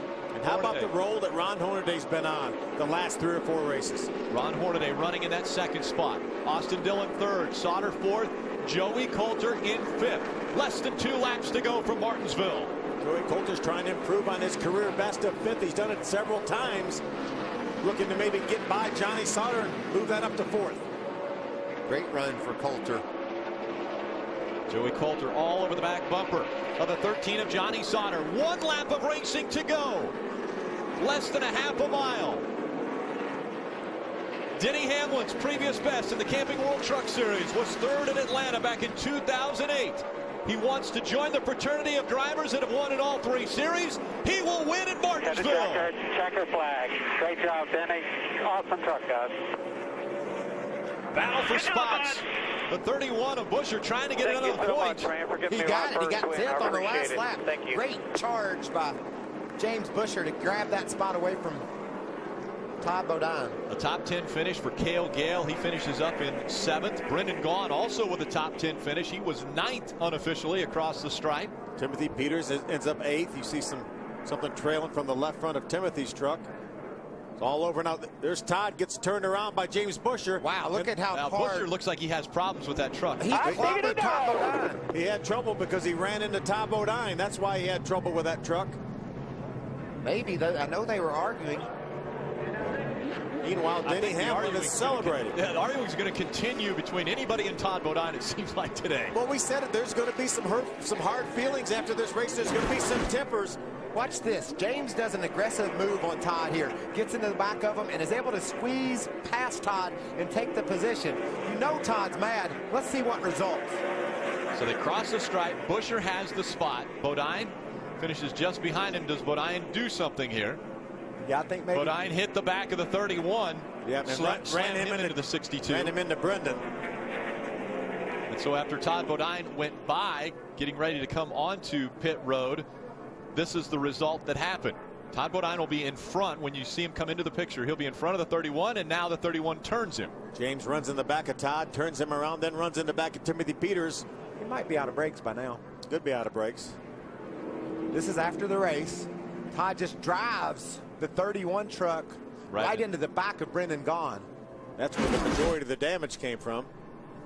Timothy Peters not happy as he climbs out of his truck. Timothy's an innocent bystander. He's wondering why somebody ran in the back of him. He was just along for the ride. That had nothing to do with that. He's smiling and laughing, going, wait a second, what happened? And Brendan saying, well, I had nothing to do with it. I got ran into the back of as well. Yeah. Meanwhile, there's a bee in the area. Or something. Timothy, I don't think he appreciated the explanation that came from Brendan Gaughan. Well, there may have been something else that happened on the racetrack. This is when James, after the cool down, they were actually coming to the garage, and he runs in the back of Todd. Wow. And this all happened. And here's Max now. Max was. We documented what went on between those two this race. And then you've got Austin Dillon and Ron Hornaday talking about racing on the track. A handshake at the end of the day. What a day. Let's hear from young Austin. It's Chris Devoto. I stepped up to his truck. I heard him say, that was the craziest race I've ever seen. Why so? It was just wild, man. A lot of stuff happened. There was a lot of wrecks, and there weren't many cautions thrown. First of all, I want to thank Bass Pro Shop, Chevrolet, Butler Seats, a lot of the guys that help us out to get to the track each and every week. My team did a good job today, made great calls, are awesome on pit road. It's something with our brake pads. I can't get going on the first few corners. I just lock and slide. I try and keep heat in them. I was talking to Horn. He feels like he's got the same problem. So we'll go work on some new brake pads for next year, the short track program. But I really had fun today. That was fun. I mean, we finished third. It was good for the points, and wish we could have held on to it there at the end. And that was Pawpaw's advice. Think big picture. That's what Austin Dillon did today. Hermie Sadler in victory lane. Well, that's Denny Hamlin. Virginia native, hometown favorite, gets his Camping World Truck Series victory here at Martinsville to the delight of the fans. I think that's what Kyle used to do. That's a Kyle Busch bow. Denny, I know you love winning at Martinsville, and for you to get in this truck, you had high expectations, and you were battling a whole bunch of Chevrolets up there, able to get the job done. Congratulations. Definitely. Can't say enough for everyone here at KBM and Kyle for letting me drive this truck. This is something it really means a lot to me to get my very first truck victory, and just got to thank everyone at Toyota for helping support Kyle's program. Traxxas, M&M's, Dollar General, FedEx, Joe Gibbs Racing, Camping World for supporting this series. All the fans that come out. This is a big race for all these truck guys, for all these fans to come out here at Martinsville. Coca-Cola, Gillette, and just everyone who's part of this program. Couldn't be happier to be here. Talk about the way the race played out with the tire strategy. You guys stayed out longer than most, came in and got your tires and had it when it counted. But talk about the strategy and how you and Eric Phillips worked that out. It's such a tough thing because when your truck is as good as what ours was towards the middle stage, it's like, what do? We know tires were going to be important, but I didn't think we were going to start that far back. And, the 33 and the 13 who were on the same strategy as us, they left us for the first part of the run. And so we just I just gave it everything I had those last 50 laps. The hardest 50 laps I've ever driven at Martinsville. And talk about that last restart coming off turn 2 when you ducked to the bottom and made an evasive move to get the lead. Yeah, they were reminding me in the on the radio. They say, those two guys are battling for the championship. Just keep that in mind. I said, well, if they'd kindly just move right over, they can battle right behind me. And it was a gift. That's Denny Hamlin. He took advantage of that move and carried this 18 truck to victory lane, his first Camping World Truck Series victory. Herman, let's take a look at the restart of what got him this win here. This is the last restart. Austin Dillon talking about his brakes locking up. You see he's got a pretty good lead on Hornaday. Watch what happens when he gets down to turn number 1. Doesn't get through the center of the corner. The brakes, he said, didn't work right. And I guarantee you, Denny Hamlin couldn't believe his eyes. He said, are you kidding me? They're going to leave me a path to the victory? That's exactly what they did. And then Hornaday is able to get by Austin as well as they get down to turn number 3. And that's how they finished right there. 1, 2, 3. Denny, Ron, and Austin. What about these guys on the front straightaway? They were all happy and smiles. But on the back straightaway, when all these guys got to the pits, they weren't happy at all. Yeah, we thought these guys were innocent bystanders there, but there's a contact between Timothy and Brendan with 2 to go. Now Brendan's going to go back after Timothy. And then they're going to be caught up with some more of the stuff with the 5 and the 31. There's the 31. Runs in the back of the 5 of Ty Bodine, moves him up the hill, slams by him on the inside, coming down for the checkered flag. I didn't see anything that Timothy Peters did wrong. There's 1 to go. He had a run on Brendan. Brendan elected to cut him off, and Timothy just took the spot. And then while Brendan is hitting on Timothy, he gets clobbered from the back. He said, what'd I do to that guy? Amazingly enough, Brendan was obviously hitting onto the 17, but probably wouldn't have hit him as aggressively if it wouldn't have been for the trucks that hit him while that was all going on. It's not over yet, Phil. Yeah, there's Todd. Todd gets turned around by James Busher, and that just leaves him vulnerable for his teammate Max Pappas to pull up beside him. And he congratulated him. Said, I'm glad to see you're heading in the wrong direction, my friend. Riding along with Timothy Peters. A little bump to the back of that 62 gets him a little bit out of shape. And moves him up out of the way. But Brendan had Timothy squeezed all the way down the bottom of the front straightaway, so... Yeah, there was a lap truck, I believe, that Brendan was trying to get around. And you can see back there's James crowding his way around Todd. Wait till we get down here to turn number 1. Brendan's going to come back here. He's going to forget to quit. Yeah. And he'll let him know he was not happy with the pass. Take that. Oh, and then he's lifted up because James Busher got right into. Oh, me. That's awesome. That's good short track racing. Short track racing. I was going to say, we call it all the time, short track racing, but we see it all the time. And I hate it's the last one, too. The last one of the season. How many of those trucks aren't bent? Could you find me a couple down there? Not very many Denny's. Trucks maybe Denny's. Aren't bent up. Denny Hamlin becomes the 23rd different driver to win in all 3 of NASCAR's top 3 series. It is the 7th time that a first-time winner has gone to victory lane at Martinsville.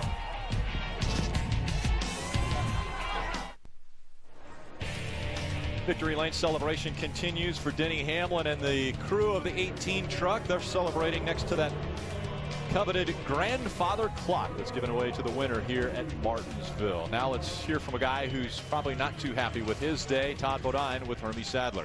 Well, I've been trying to figure out everything that was going on the racetrack. I think you and the nine are teammates, but tell us what's going on the racetrack. Well, it's Martinsville Racing, Herm. You've been here. You know what really upset me to start with. You know, first of all, I want to say Service Central Tundra was fast. I mean, we had a great truck, a good top 5 truck if we didn't have any problems, and we had plenty of problems. And it started off on pit road with Max. You know, right there, I was going to hit that pit crew, and I don't know what he was thinking. Literally turning in the side of me, off the corner here. Getting off the brake, getting off the gas, and he had the tires lifted in the air, and he wasn't going anywhere. Finally, I just turned him around. It was getting rid of him. But, you know, I can deal with things on the racetrack, and you know, when you endanger a pit crew on pit road for absolutely no reason, just keep turning into, especially your teammate. I mean, a teammate, he's turning into me on pit road. I can't stand for. I used to be that guy out there changing that tire. I did that for many years, and that's a dangerous place enough without having a driver do dumb things like that. Now, I know you talk to each other, hand gestures on the racetrack, but have you talked to Max since the race is over? Yeah. Max pulled me inside there under the thing where nobody could hear. He's right. Everything he said. You know, he's never going to admit that he's wrong. He doesn't believe it, what he did on pit road, which you got film of it there, so that's good to see. The deal on the back straightaway, I didn't do it on purpose. He don't want to believe me. Oh, that's his problem. You know, I don't try to race that way. I don't try to do people that way. I'm not going to do people that way. And, you know, I got done that way. So the thing, turning around back here, yeah, after he got halfway around, I turned him around. The deal with James over here, I don't know what he was thinking on the last lap. I guess he ran out of brakes. You know, I had 10th and he had 11th. You know, Brendan and those guys were up there battling. And, you know, yeah, right, well, then they check up here. What am I going to do there? But, you know, he ran out of brakes going into 3. You know, it's a shame. I told him before the race, this is the place that can take him out of this championship race. He's a great kid. I love him to death. He's an awesome kid. And I think his emotions and the heat of the moment and Austin winning and him finishing back, losing all those points, it probably just got to him. All right, that's Todd Bodine. Ray? Hey, Hermie, let me show you something real quick. Check out the front end over here on James Busher's race truck. That is pretty much destroyed, no question about it. And somehow you came home with a 10th place finish. How's that possible? That didn't happen until after the checkered flag. You know, we had a rough day to start out. I think it was lap 30. We had no volts in the voltmeter, and you know, alternator problems all day long, and changed the battery out, and never could run any brake fans, never could run tire blowers, anything, just because we had bad alternator. It wouldn't charge. So here's your last lap with Todd. Yes, this is after the checkered flag here.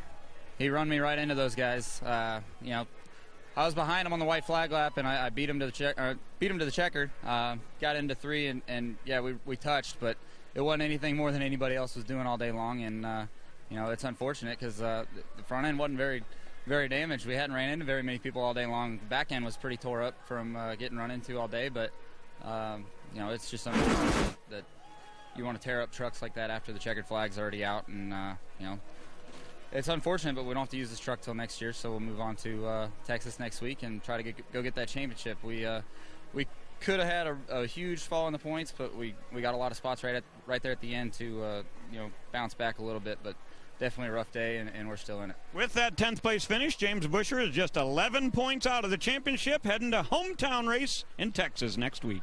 Yeah, right. We only have 2 races remaining in this season, and currently our top 4 separated by just 15 points. Remember, folks, that's 16 spots on the racetrack. That's all it is, and that's how simple this point system is. You get a point for every position. So one guy wins the race, the other guy finishes 16th or 17th.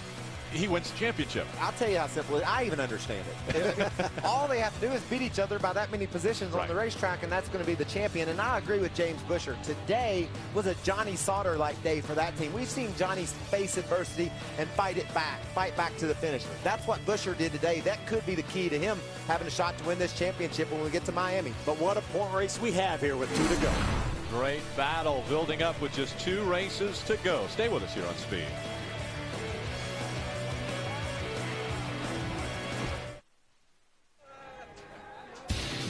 The NASCAR Camping World Truck Series on Speed is brought to you by Camping World and the Good Sam RV Club. Everything for the RV lifestyle, including RVs, accessories, warranties, insurance, roadside assistance, and more. And by Ram Trucks, designed, tested, and proven to be the best trucks we've ever built. Ram. You don't think Max hopped that train back to Italy, do you? No. A couple people looking for him after the race. Yeah, no. He's good. Well, he grabbed hold of Todd. You know, Todd already mentioned that Max grabbed him and took him behind a closed curtain. This is such a great setting for NASCAR racing. Beautiful setting.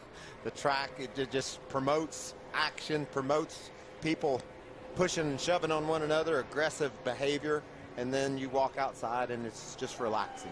You know, quite frankly, I wish we had more of this. This is what the Truck Series started with. Racetracks just like this, little third miles and half miles, and you know, unfortunately, the short tracks are going by the wayside a little bit, and I hate that. We need to fix that. Yes, we do. There's a lot of good Sams up there too in those crowds. You know, the Camping World Truck Series. Camping World's a perfect sponsor for the Truck Series, and the Good Sam Club well represented here. And Denny Hamlin has to be proud of that trophy as much as he is of any of his trophies. I think this is one of his favorite racetracks. He came here with one goal, and that's to win the darn race, and that's exactly what he did. And he said he worked the hardest he's ever worked at Martinsville the last 50 laps of this race to get that grandfather clock and to get his first win in the Camping World Truck Series. The guy who finished second in this race, Ron Hornaday, is with Chris Devoto. What a race at Martinsville. Ron Hornaday battling there towards the end. We know these are always wild. How wild was it today? It was wild. Stupid me, I forgot to turn the fans on for the first 30 laps, and I bowled the fluid right away. And luckily they came back. Bruce just kept telling me what to do to this thing. But the Steakum Chevrolet truck was really good. I just blew it. I mean, I just started the race. I didn't even turn the fans on. It was such a fast pace. But got to thank Steakums, Anderson Maple Syrup, Kroger, Hunt's Brother Pizza, and Ream. I mean, everybody. And Armored, it takes a lot of people to do this. And it's been a fun year so far. We're not done. We got 2 more. We can get them. Well, I was going to say, you're in this championship battle more than ever. You finished ahead of Austin, James Busher, Johnny Sauter behind. You're in the thick of this thing. Well, I mean, thanks to Bruce, Kevin Delana believing in me, Chevrolet, ECR, everybody. I mean, this is what it takes. And darn, I mean, I thought I had Austin there, and they put him back in front of me on that last start. And it's like, well, he got in there and got rubber on his tires and pushed me up a little bit, and Danny got by both of us. So at least I held him off, and we'll take that. Take a look at our unofficial results. Again, Denny Hamlin grabs his first win in the Truck Series. Hornaday, another second-place finish, but a good points day for Hornaday. Yeah, and remember, Austin Dillon really struggled during practice yesterday, and Danny Stockman, he got together and made some pretty significant changes to that Bass Pro Shop Chevrolet, ends up with a third-place run. Denny Hamlin was behind all those guys with 50 to go. He had to drive through the whole field to win this race, and that was an impressive run. Gale with a career best finish in 7th. Nice job for him in his last run in a KHI truck. And from about 7th on back, I don't know if anybody wasn't angry. Well, they were all crashed after the checkered flag, and all chain reaction deal for them, all banging together there on the backstretch as they were trying to get to the garage area. What about Jeff Agnew? A lot of experience on this track, top 15 finish, got an Aaron's Lucky Dog, ran really strong. I liked what I saw out of that Clarence's Steakhouse truck. Might stop there on the way home. What do you think? Let's go. They got good pie. Yes, they do. Take a look at the remainder of the field here in the Kroger 200. Let's go back down to Krista. With Johnny Sauter, and actually Chief Joe Shears just on the other side of me. I had a lot of fun start of that race. There was dissension on whether to stay out or come in. Was it the right call? Well, I mean, the bottom line is the crew chief is the one that needs to make that call, and me being the driver and me making the calls that I do, sometimes I should just shut up and drive, but I always have to question everything. I mean, that's just the way it is. I just want the best for everybody. But I think it was. I mean, ultimately it worked out. Track position came back to us. Safe auto curb record Chevy was really good. especially on that middle run, and I told him I was a little too tight, and I should have just had him leave it alone, but I had him free it up a little bit, and at the end we were just too loose. So once again, the driver should just shut up and drive. Well, you did say, though, these last 3 races, your goal is to drive as aggressively as possible. You guys seem to do that today. Yeah, I mean, there was a couple times we were back 15th, 18th, something like that on restarts, and we found our way to the front. There's not too many straight panels left on our Chevy Silverado, but whatever. I mean, this is fun racing. This is the kind of racing I thoroughly enjoy, what I grew up doing, and anytime we get to look at the calendar and see Martinsville on the schedule twice, I'm a happy guy. This championship battle going to go down to the wire.